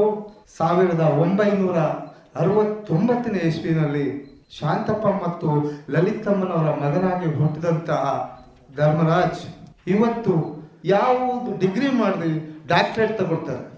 ಆದರೆ ಈತ ಕೃಷಿನಲ್ಲಿ ಇವತ್ತು ಎಲ್ರಿಗೂ ಮಾದರಿಯಾಗಿ ಇವತ್ತು ರಾಷ್ಟ್ರ ಅಲ್ಲ ಅಂತಾರಾಷ್ಟ್ರೀಯ ಮಟ್ಟದಲ್ಲಿ ನಮ್ಮ ಕೂನಿಗನಹಳ್ಳಿ ಊರ ಹೆಸರನ್ನು ತಂದು ಕೊಟ್ಟಿದ್ದಾರೆ. ನಿಜವಾಗ್ಲೂ ನಾವು ಅವ್ರಿಗೆಲ್ಲರಿಗೂ ನಾವು ಅಭಿನಂದನೆ. ಹಾಗೆ ಕೂನಿಗನಹಳ್ಳಿನಲ್ಲಿ ಇನ್ನೂ ಒಂದು ಎಲೆಮರೆ ಕಾಯಿ ಆಗಿದೆ, ನಮಗೆ ಗೊತ್ತಾಗ್ತಾ ಇಲ್ಲ. ನಮ್ಮ ಕೂನಿಗನಹಳ್ಳಿಯ ಇದೆಯ ಪ್ರಧಾನರು ಮಲ್ಲಿಕಾರ್ಜುನ್ ಪುಷ್ಪಾರವರ ಮಗನಾಗಿ 1977ನೇ ಇಸ್ವಿನಲ್ಲಿ ಜನ್ಮವನ್ನು ತಾಳ್ತಾರೆ ಪ್ರಧಾನ್ ಎಂಬ ವ್ಯಕ್ತಿ. ಆತ ನಮಗೆ ಗೊತ್ತಿಲ್ಲ 35 ವರ್ಷ ಮೇಲ್ಪಟ್ಟಂತಹ ಮಾಸ್ಟರ್ ಬ್ಯಾಡ್ಮಿಂಟನ್ ಈ ಒಂದು ಕ್ರೀಡೆಯಲ್ಲಿ ರಾಜ್ಯವನ್ನು ಪ್ರತಿನಿಧಿಸಿ ರಾಷ್ಟ್ರ ಮಟ್ಟದ ಕಂಚಿನ ಪದಕವನ್ನು ತೆಗೆದುಕೊಂಡಂತಹ ಮಹಾನ್ ವ್ಯಕ್ತಿ ನಮ್ಮ ಕೂನಿಗನಹಳ್ಳಿ ಊರಿನವರನ್ನು ಹೇಳತಕ್ಕಂಥದ್ದು ನಮ್ಮ ಹೆಮ್ಮೆ ಆಗ್ತದೆ.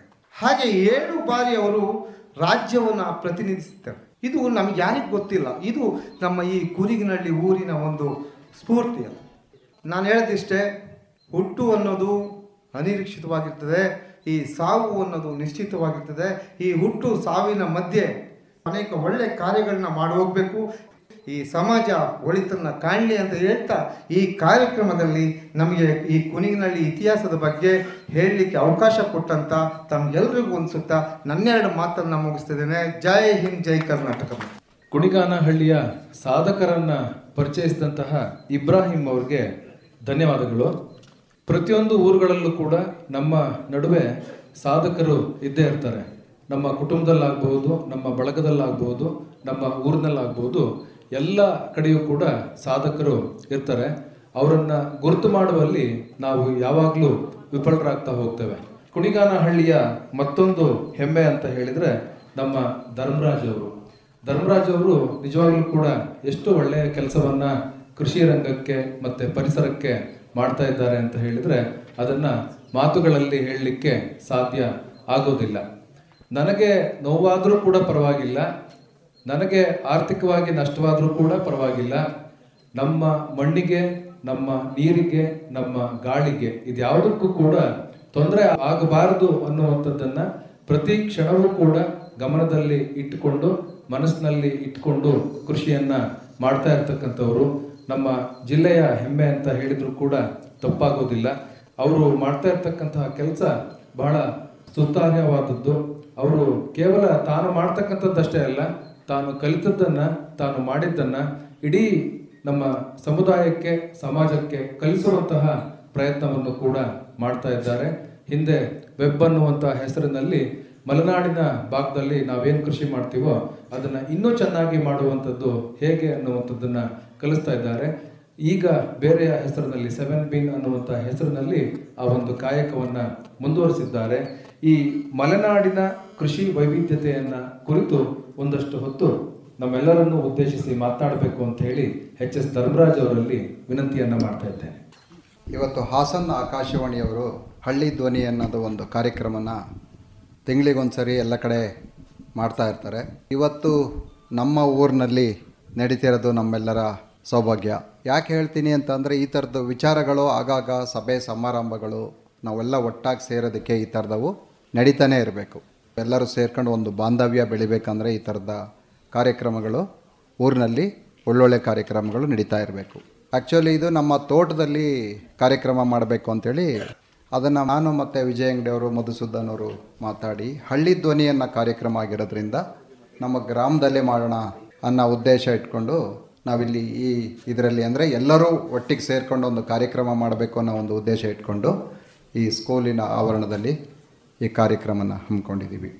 ಕಾರ್ಯಕ್ರಮದ ಉದ್ದೇಶ ಈ ಊರಿನ ವಿಶೇಷತೆಗಳು, ಇಲ್ಲಿ ನಡೆಯುವಂಥ ಕೃಷಿ ಚಟುವಟಿಕೆಗಳು, ಅದನ್ನು ಹೊರಗಡೆಗೆ ಪರಿಚಯ ಮಾಡಿಸೋ ಆಕಾಶವಾಣಿಯ ಉದ್ದೇಶ.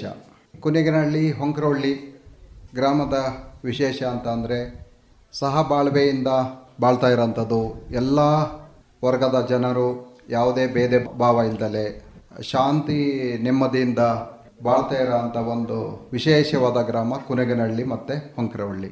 ಒಬ್ಬೊಬ್ಬರಿಗೆ ಸಹಕಾರ ಕೊಟ್ಕೊಂಡು ಉತ್ತಮವಾಗಿ ಜೀವನನ ನಡೆಸ್ಕೊಂಡು ಹೋಗ್ತಾ ಇರೋ ಅಂಥ ಒಂದು ಗ್ರಾಮ ನಮ್ಮದು. ಕಾಫಿ ಮತ್ತು ಕಾಳುಮೆಣಸು, ಏಲಕ್ಕಿ, ಅಡಿಕೆ ಮುಖ್ಯವಾಗಿ ಬೆಳೀತಾ ಇರೋ ಅಂಥ ಪ್ರದೇಶ ನಮ್ಮದು. ಕಾಫಿ ಬೆಳೆಯೋದಕ್ಕೆ ಪೂರಕವಾದ ವಾತಾವರಣ. ಹಲವಾರು ಕಡೆ ನಾನು ಹೇಳ್ತಾ ಇರ್ತೇನೆ, ಕೃಷಿಗೆ ಸಂಬಂಧಪಟ್ಟಾಗ ಮಾತಾಡ್ತಾ ಇದ್ದಾಗ ಅಧಿಕವಾಗಿ ಮಳೆ ಬರುತ್ತೆ, ಅದು ಒಳ್ಳೆಯ ಉದ್ದೇಶ ಇಟ್ಕೊಂಡೆ ಸಕಲ ಜೀವಿಗಳಿಗೂ ಒಳ್ಳೆಯದಾಗೋ ಥರನೇ ನಿರ್ಧಾರ ಮಾಡಿ ಅದು ಡಿಸೈಡ್ ಮಾಡುತ್ತೆ ಪ್ರಕೃತಿ. ನನ್ನ ಅನಿಸಿಕೆ ಏನಂತಂದರೆ, ಮಳೆ ಯಾಕೆ ಲೇಟ್ ಆಗ್ತದೆ, ತಾಪಮಾನ ಯಾಕೆ ಜಾಸ್ತಿ ಆಗ್ತದೆ ಅಂತಂದರೆ, ಕೆಲವು ಜೀವಿಗಳನ್ನು ಹತೋಟಿಲಿಡಬೇಕು, ಕೆಲವು ಜೀವಿಗಳನ್ನು ನಶಿಸಿ ಹೋಗ್ತಾ ಇರೋ ಅಂಥದ್ದನ್ನು ಮತ್ತೆ ಅವನ್ನು ಮರು ಜನ್ಮ ಕೊಡಬೇಕು, ಅದರದ್ದು ಸಂತಾನ ವೃದ್ಧಿ ಆಗಬೇಕು. ಇದನ್ನು ಉದ್ದೇಶ ಇಟ್ಕೊಂಡು ಪ್ರಕೃತಿ ಈ ಥರದ್ದೆಲ್ಲ ಏರುಪೇರನ್ನು ಮಾಡ್ತಾ ಇರುತ್ತೆ. ಅದಕ್ಕೆ ಉದಾಹರಣೆ ಹೇಗೆ ಅಂತಂದರೆ, ಮಳೆ ಜಾಸ್ತಿ ಆಗಿ ತೇವಾಂಶ ಜಾಸ್ತಿ ಆಗಿ ಫಂಗಸ್ಗಳು ಜಾಸ್ತಿ ಆಗಿರುತ್ತೆ, ಕೆಲವು ಕ್ರಿಮಿಕೀಟಗಳು ಜಾಸ್ತಿ ಆಗಿರುತ್ತೆ. ಈ ತಾಪಮಾನದಿಂದ ಅದನ್ನು ಹತೋಟಿಲಿಡೋ ಅಂಥದ್ದು. ಕೆಲವು ಗಿಡದ ಹುಟ್ಟು ಆಗಬೇಕಂತಂದರೆ ತಾಪಮಾನ ಅಧಿಕವಾಗಿರುತ್ತೆ. ಎಷ್ಟೋ ವರ್ಷಕ್ಕೊಂದ್ಸರಿ ಅವು ಜನ್ಮ ತಾಳ್ತವೆ. ಕೆಲವು ಸೀಡ್ಸ್ ಇರ್ಬೋದು, ತುಂಬ ತಾಪಮಾನ ಇದ್ದರೆ ಮಾತ್ರ ಅವು ಮೊಳಕೆ ಹೊಡೆಯೋ ಅಂಥದ್ದು. ಈ ಪ್ರಕೃತಿ ಅದನ್ನು ಮಾಡುತ್ತೆ. ಅದನ್ನು ಮಾಡುವ ಒಂದಷ್ಟು ನಮಗೆ ಸಣ್ಣ ಪುಟ್ಟ ತೊಂದರೆಗಳು ಆಗ್ಬೋದು, ಬಟ್ ಮುಂದಿನ ಇದರಲ್ಲಿ ಅದು ನಮ್ಮ ಸಕಲ ಜೀವಿಗಳ ಒಳಿತಿಗಾಗಿ ಅದನ್ನು ನಿರ್ಧಾರ ಮಾಡ್ತಾ ಇರುತ್ತೆ ಪ್ರಕೃತಿ. ಮತ್ತು ನಾವು ಕೃಷಿ ಮಾಡುವಾಗ ಪ್ರಕೃತಿನ ನಾವು ಗಮನದಲ್ಲಿ ಇಟ್ಕೊಂಡೆ ಏನಾರೋ ಒಂದು ಬೆಳೆ ಬೆಳಿಬೇಕಾದ್ರೆ ನೇಚರಿಗೆ ಸ್ವಲ್ಪ ಡಿಸ್ಟರ್ಬ್ ಆಗೇ ಆಗುತ್ತೆ. ಮಿನಿಮಮ್ ಡಿಸ್ಟರ್ಬ್ ಅಂದರೆ ಭಾಳ ತೊಂದರೆ ಏನೂ ಮಾಡ್ದಲೆ ಬೆಳೆ ನಮಗೆ ಅತ್ಯವಶ್ಯಕತೆ, ಆಹಾರ ಉತ್ಪಾದನೆ ನಾವು ಮಾಡಲೇಬೇಕಾಗುತ್ತೆ. ಹಾಗಾಗಿ ಅದನ್ನು ನಾವು ಜ್ಞಾನ ಇಟ್ಕೊಂಡು ವೈಜ್ಞಾನಿಕ ಪದ್ಧತಿನಲ್ಲಿ ನಾವು ಬೆಳೆನ ಬೆಳೆದ್ರೆ ಇಡೀ ಪ್ರಪಂಚಕ್ಕೆ ಅದು ಸಹಕಾರಿಯಾಗುತ್ತೆ. ಆ ನಿಟ್ಟಿನಲ್ಲಿ ಯಾವುದೇ ಬೆಳೆ ಬೆಳೆಯೋದಾದ್ರೂ ಬೆಳೆ ಬಗ್ಗೆ ನಾವು ತಿಳ್ಕೋಬೇಕಾಗತ್ತೆ. ವೈಜ್ಞಾನಿಕ ಪದ್ಧತಿನ ಅಳವಡಿಸ್ಕೊಂಡು ನಾವು ಮಾಡಿದಾಗ ಅದರಲ್ಲಿ ಲಾಭನೂ ಕಾಣ್ಬೋದು, ನೆಮ್ಮದಿನೂ ಕಾಣ್ಬೋದು. ತಿಳ್ಕೊಳ್ಳದಲ್ಲೇ ನಾವು ಅದನ್ನು ಮಾಡ್ತಾ ಇದ್ದಾಗ ಅದು ಹೊರೆ ಅಂತ ಅನಿಸುತ್ತೆ, ಕಷ್ಟ ಅಂತ ಅನಿಸುತ್ತೆ.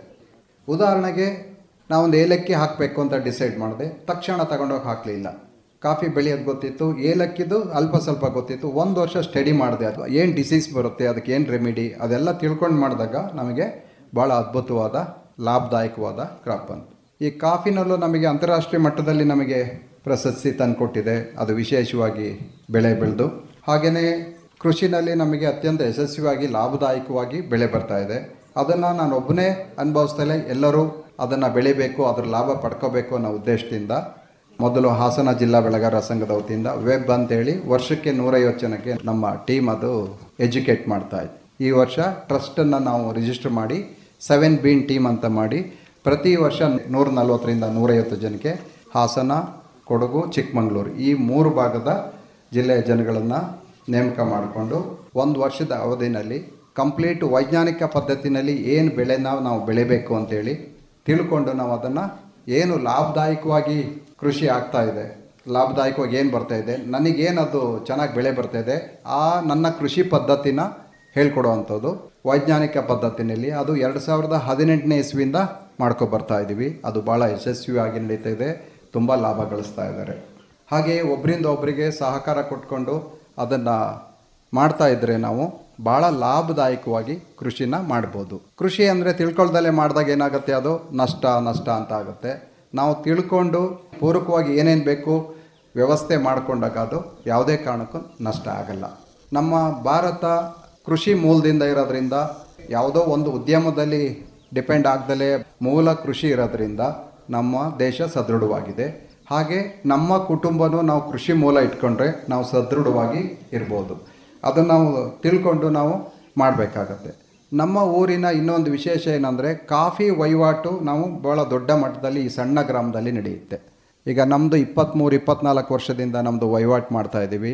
ಅಂದಾಜು ನಮ್ಮದು 180ರಿಂದ 200 ಕೋಟಿ ವಹಿವಾಟು ನಮ್ಮ ಇದೊಂದು ಪುಟ್ಟ ಹಳ್ಳಿನಲ್ಲಿ ಮಾಡ್ತಾಯಿದ್ದೀವಿ. ಈ ನಮ್ಮ ಹೊಂಕರಳ್ಳಿನ ಪ್ರತಿಷ್ಠೆ. ಹಾಗೆಯೇ ನಮ್ಮ ಅಶೋಕ್ ಈಗ ಲಿಖಿತ ಕಾಫಿ ಅಂತೇಳಿ ಅವರು ಸಹ ಭಾಳ ದೊಡ್ಡ 106 ಕೋಟಿ ವಹಿವಾಟು ಮಾಡ್ಕೊಂಡು ಇದೊಂದು ಪುಟ್ಟ ಹಳ್ಳಿನಲ್ಲಿ ಇದು ಹೊಂಕರಳ್ಳಿ ಗ್ರಾಮದ ಒಂದು ವಿಶೇಷವಾದ ಹೆಗ್ಗಳಿಕೆ ಅಂತಲೇ ಹೇಳ್ಬೋದು. ಹಾಗೆ ಹಲವಾರು ಇಲ್ಲಿ ಕಾರ್ಯಕ್ರಮಗಳು ಕಾರ್ಯಚಟುವಟಿಕೆಗಳು ನಡೀತಾನೆ ಇರ್ತವೆ. ಎಲ್ಲರೂ ಇದನ್ನು ಈ ಥರ ಕಾರ್ಯಕ್ರಮಗಳಾದಾಗ ಭಾಗವಹಿಸಿ ಅದರ ಸದುಪಯೋಗ ಪಡ್ಕೊಳ್ಳಿ. ಮತ್ತು ಹಾಸನ ಆಕಾಶವಾಣಿ ಇವತ್ತು ಬರೀ ಇದೊಂದು ಕಾರ್ಯಕ್ರಮ ಮಾಡ್ದಲೇ ಆರೋಗ್ಯದ ಕಡೆ ಗಮನವನ್ನು ಕೊಟ್ಟು ರಕ್ತದಾನ ಶಿಬಿರ ಮತ್ತು ಆರೋಗ್ಯ ತಪಾಸಣೆಯನ್ನು ಇಲ್ಲಿ ಕೈಗೊಂಡಿದೆ. ಅದರ ಸದುಪಯೋಗವನ್ನು ಪಡ್ಕೊಳ್ಳಿ. ಇಲ್ಲಿ ಇವತ್ತು ನನಗೆ ಹಾಸನ ಆಕಾಶವಾಣಿಯವರು ಇಲ್ಲಿ ಇದೊಂದು ಮಾತಾಡೋಕ್ಕೆ ಅವಕಾಶ ಮಾಡಿಕೊಟ್ಟು ನೀವೆಲ್ಲ ಇಲ್ಲಿ ಸೇರೋದಕ್ಕೆ ಅತ್ಯಂತ ಧನ್ಯವಾದಗಳನ್ನು ನಾನು ತಿಳಿಸ್ತೀನಿ. ಪ್ರಕೃತಿ ನಮಗೆ ಏನನ್ನ ನೀಡಿತ್ತೋ ಅದು ಎಲ್ಲದರಲ್ಲೂ ಕೂಡ ಒಳಿತು ಇದ್ದೇ ಇರುತ್ತೆ. ಹೆಚ್ಚಾಗಿ ಮಳೆ ಬಂದಾಗ ಯಾಕೆ ಮಳೆ ಬರುತ್ತೆ ಅಂತ ಹೇಳ್ತೀವಿ, ಆದರೆ ಮಳೆಯನ್ನ ಬಿಟ್ಟು ನಮ್ಗೆ ಯಾರಿಗೂ ಕೂಡ ಬದುಕಲಿಕ್ಕೆ ಸಾಧ್ಯ ಇಲ್ಲ ಅನ್ನುವಂಥ ಸತ್ಯ ನಮ್ಮೆಲ್ಲರಿಗೂ ಕೂಡ ಗೊತ್ತಿದೆ. ಬಿಸಿಲು ಕೂಡ ಹಾಗೇನೆ. ಬಿಸಿಲು ಬಹಳ ವಿಪರೀತ ಅಂತೀವಿ. ಬಿಸಿಲನ್ನ ಬಿಟ್ಟು ಬದುಕ್ತಕ್ಕಂತಹ ಶಕ್ತಿ ಸಾಮರ್ಥ್ಯ ನಮ್ಮ ಯಾರಿಗೂ ಕೂಡ ಇಲ್ಲ. ಹಾಗೆ ಈ ಪ್ರಕೃತಿ ಅನ್ನುವಂಥದ್ದು ಒಳ್ಳೆಯದನ್ನೇ ಮಾಡುತ್ತೆ ಅನ್ನುವಂತಹ ತುಂಬಾ ಅರ್ಥಪೂರ್ಣವಾದಂತಹ ಒಳ್ಳೆಯ ಮಾತುಗಳನ್ನ ನಮ್ಮ ಧರ್ಮರಾಜ್ ಅವರು ಹೇಳಿದ್ರು. ಎಷ್ಟು ಒಳ್ಳೆಯ ಕೆಲಸವನ್ನ ಅವರು ಮಾಡ್ತಾ ಇದ್ದಾರೆ ಅಂತ ಹೇಳಿದ್ರೆ, ಇವತ್ತು ಕೃಷಿ ರಂಗದ ದೊಡ್ಡ ಸಮಸ್ಯೆ ಏನು ಅಂತ ಹೇಳಿದ್ರೆ, ನಾವು ಯಾವುದೇ ಊರಿಗೆ ಹೋದ್ರೂ ಸಹ ಅಲ್ಲಿ ಕೃಷಿಯನ್ನ ಮಾಡ್ತಾ ಇರ್ತಕ್ಕಂಥವ್ರು 50 ವರ್ಷಗಳ ಮೇಲೆ ಇರ್ತಕ್ಕಂಥವ್ರು. ಅದು ಇವತ್ತಿನ ನಮ್ಮ ದೊಡ್ಡ ಸವಾಲು. ಮುಂದೆ ಕೃಷಿಯನ್ನ ಮಾಡ್ತಕ್ಕಂಥವ್ರು ಯಾರು? ಯುವಜನತೆ ಕೃಷಿಯಲ್ಲಿ ಇಲ್ಲ ಅಂದ್ರೆ ಪರಿಣಾಮಗಳು ಏನಾಗುತ್ತೆ ಅನ್ನುವಂಥದ್ದು ದೊಡ್ಡ ಸಮಸ್ಯೆ ಆಗಿದೆ. ಅಂತಹ ಯುವ ಕೃಷಿಕರಿಗೆ ಒಂದು ವರ್ಷದಲ್ಲಿ 150 ಅಂತ ಹೇಳಿದ್ರು ಬಹಳ ದೊಡ್ಡ ಸಂಖ್ಯೆ ಸರ್. ಅದು ಅಷ್ಟು ಜನರಿಗೆ ವೈಜ್ಞಾನಿಕವಾಗಿ ತರಬೇತಿಯನ್ನ ನೀಡಿ ಕೃಷಿಯನ್ನ ಲಾಭದಾಯಕವಾಗಿ ಹೇಗೆ ಮಾಡಿಕೊಳ್ಳಬಹುದು ಅನ್ನುವಂಥ ವಿಚಾರಗಳನ್ನ ತಿಳಿಸ್ತಾ ಇರತಕ್ಕಂಥದ್ದು ಸಣ್ಣ ಕೆಲಸವಂತೂ ಅಲ್ಲ, ಅದು ಬಹಳ ದೊಡ್ಡ ಕೆಲಸ. ಇಂತಹ ಒಂದು ಕೆಲಸ ಆಗ್ಬೇಕು ಅಂತಲೇ ಪ್ರಕೃತಿಯು ಕೂಡ ಧರ್ಮರಾಜ್ ಅವರನ್ನ ನಮಗೆ ಕೊಟ್ಟಿದೆ ಅಂತ ಹೇಳಿ ನಾನಾದ್ರೂ ಭಾವಿಸ್ತೇನೆ. ಕೃಷಿಯನ್ನ ಕುರಿತು, ತಮ್ಮ ಊರನ್ನ ಕುರಿತು ಬಹಳ ಚೊಕ್ಕವಾಗಿ ಬಹಳ ಚಂದವಾಗಿ ಮಾತಾಡಿದಂತಹ ಧರ್ಮಣ್ಣ ಅವರಿಗೆ ಮತ್ತೊಮ್ಮೆ ಧನ್ಯವಾದಗಳು. ಇಷ್ಟು ಹೊತ್ತು ಕೂಡ ಮಾತನ್ನ ಕೇಳಿದ್ವಿ. ಒಂದು ಹಾಡನ್ನ ಈಗ ಆಲಿಸೋಣ. 10ನೇ ತರಗತಿಯ ಜೀವಿತ ಹಾಡನ್ನ ಹಾಡುತ್ತೆ. ಕರುನಾಡು ನಮ್ಮ ಕರುನಾಡು, ಮುಗಿಲಿನಲ್ಲೂ ನದಿಗಳಲ್ಲೂ ಕನ್ನಡ ಕನ್ನಡ, ಎಂದಿಗೂ ಕನ್ನಡ ಕನ್ನಡ. ಮುಗಿಲಿನಲ್ಲೂ ನದಿಗಳಲ್ಲೂ ಕನ್ನಡ ಕನ್ನಡ, ಎಂದಿಗೂ ಕನ್ನಡ ಕನ್ನಡ. ಮಾತಿನಲ್ಲೂ ಕನ್ನಡ, ನಾ ಬರೆಯುವುದು ಕೂಡ ಕನ್ನಡ. ಮಾತಿನಲ್ಲೂ ಕನ್ನಡ, ನಾ ಬರೆಯುವುದು ಕೂಡ ಕನ್ನಡ. ಕರ್ನಾಟಕದಾಚೆ ಈಚೆಯಲು ಸೊಬಗಿನ ಕನ್ನಡ ಕನ್ನಡ, ಸೊಬಗಿನ ಕನ್ನಡ.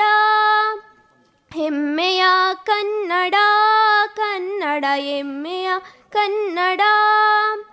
ಮುಗಿಲಿನಲ್ಲೂ ನದಿಗಳಲ್ಲೂ ಕನ್ನಡ ಕನ್ನಡ, ಎಂದಿಗೂ ಕನ್ನಡ ಕನ್ನಡ. ಬೆಟ್ಟಗುಡ್ಡಗಳ ರಾಶಿಯ ಒಳಗೆ ಹರಿಯುವ ನದಿಯು ಕನ್ನಡ. ಬೆಟ್ಟಗುಡ್ಡಗಳ ರಾಶಿಯ ಒಳಗೆ ಹರಿಯುವ ನದಿಯು ಕನ್ನಡ. ಹಲ್ಮಿಡಿಯಲ್ಲೂ ಕನ್ನಡ, ಅದರ ಇತಿಹಾಸ ಕೂಡ ಕನ್ನಡ. ಹಲ್ಮಿಡಿಯಲ್ಲೂ ಕನ್ನಡ, ಅದರ ಇತಿಹಾಸ ಕೂಡ ಕನ್ನಡ. ಕರ್ನಾಟಕದಾಚೆ ಈಚೆಯಲು ನಲ್ಮೆಯ ಕನ್ನಡ, ನಮ್ಮಯ ಹೆಮ್ಮೆಯ ಕನ್ನಡ. ಕನ್ನಡ ಕನ್ನಡ, ನಮ್ಮಯ ಹೆಮ್ಮೆಯ ಕನ್ನಡ. ಮುಗಿಲಿನಲ್ಲೂ ನದಿಗಳಲ್ಲೂ ಕನ್ನಡ ಕನ್ನಡ, ನಮ್ಮಯ ಕನ್ನಡ ಕನ್ನಡ. ಜೀವಿತ 10ನೇ ತರಗತಿ ಓದ್ತಾ ಇರೋ ಅಂಥದ್ದು ಆಕೆನೆ ರಚನೆ ಮಾಡಿ ಹಾಡಿದಂತಹ ಹಾಡು. ಇಲ್ಲಿಯ ಗ್ರಾಮ ಪಂಚಾಯಿತಿಯಲ್ಲಿ ಏನೆಲ್ಲ ಕೆಲಸಗಳು ಆಗಿದ್ದಾವೆ, ಏನು ಕೆಲಸಗಳು ಆಗಬೇಕು, ಈ ಒಂದು ವಿಚಾರಗಳನ್ನ ಪ್ರಸ್ತಾಪವನ್ನ ಮಾಡಬೇಕು ಅಂತ ಹೇಳಿ ಕುಣಿಗನಹಳ್ಳಿಯ ಬೆಳೆಗಾರರಾದ HR ಜಗದೀಶ್ ಇವರಲ್ಲಿ ವಿನಂತಿಯನ್ನ ಮಾಡ್ತಾ ಇದ್ದೇನೆ. ಎಲ್ರಿಗೂ ನಮಸ್ಕಾರ. ಇವತ್ತು ಒಂದು ವಿಶೇಷವಾದ ದಿನ. ಹಾಸನ ಆಕಾಶವಾಣಿಗೆ 33ನೇ ವರ್ಷದ ಒಂದು ವಾರ್ಷಿಕೋತ್ಸವದ ಸಂಭ್ರಮ. ಈ ಒಂದು ಸುದಿನ ನಮ್ಮ ಒಂದು ಗ್ರಾಮ ಪಂಚಾಯತಿ ವ್ಯಾಪ್ತಿನಲ್ಲಿ ನಮಗೆ ದೊರಕಿರ್ತಕ್ಕಂಥದ್ದು ನಮ್ಮ ಒಂದು ಸೌಭಾಗ್ಯ. ಈ ಒಂದು ಸಂದರ್ಭದಲ್ಲಿ ಹಾಸನ ಆಕಾಶವಾಣಿ ಮತ್ತು ಆಕಾಶವಾಣಿಯ ಎಲ್ಲ ಸಿಬ್ಬಂದಿ ವರ್ಗದವರಿಗೆ ಹೃತ್ಪೂರ್ವಕವಾದಂಥ ಶುಭಾಶಯಗಳನ್ನು ಪ್ರಪ್ರಥಮವಾಗಿ ಕೋರ್ತಾ, ನಾನು ಕುನಿಗನಹಳ್ಳಿ ಗ್ರಾಮ ಪಂಚಾಯಿತಿಯ ಬಗ್ಗೆ ಒಂದು ಪುಟ್ಟ ಮಾಹಿತಿಯನ್ನು ತಮ್ಮ ಮುಂದೆ ಈಗ ತಿಳಿಸ್ತಾ ಇದ್ದೇನೆ. ಕುನಿಗನಹಳ್ಳಿ ಗ್ರಾಮ ಪಂಚಾಯಿತಿ 1993ರ ಪೂರ್ವದಲ್ಲಿ ಬಾಳ್ಳುಪೇಟೆ ಮಂಡಲ್ ಪಂಚಾಯಿತಿಯ ವ್ಯಾಪ್ತಿನಲ್ಲಿತ್ತು. 1993ರಲ್ಲಿ ಕರ್ನಾಟಕ ಗ್ರಾಮ ಸ್ವರಾಜ್ ಕಾಯ್ದೆ ಅನ್ವಯ 12 ಕಂದಾಯ ಗ್ರಾಮಗಳನ್ನು ಒಳಗೊಂಡು ಕುನಿಗನಹಳ್ಳಿ ಗ್ರಾಮ ಪಂಚಾಯಿತಿಯಾಗಿ ರೂಪುಗೊಂಡಿತು.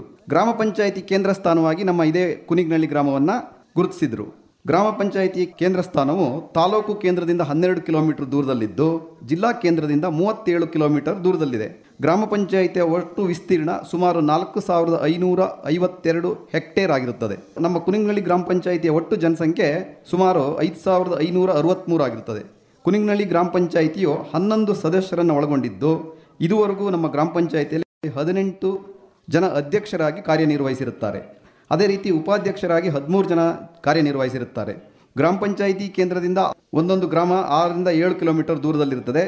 ಇದರಲ್ಲಿ ನಮ್ಮದು ಒಂದು ವಿಶೇಷವಾದಂಥ ಒಂದು ಗ್ರಾಮ ಅಂದರೆ ವಡೂರು ಗ್ರಾಮ ಹೇಮಾವತಿಯ ನದಿ ತೀರದಲ್ಲಿದೆ.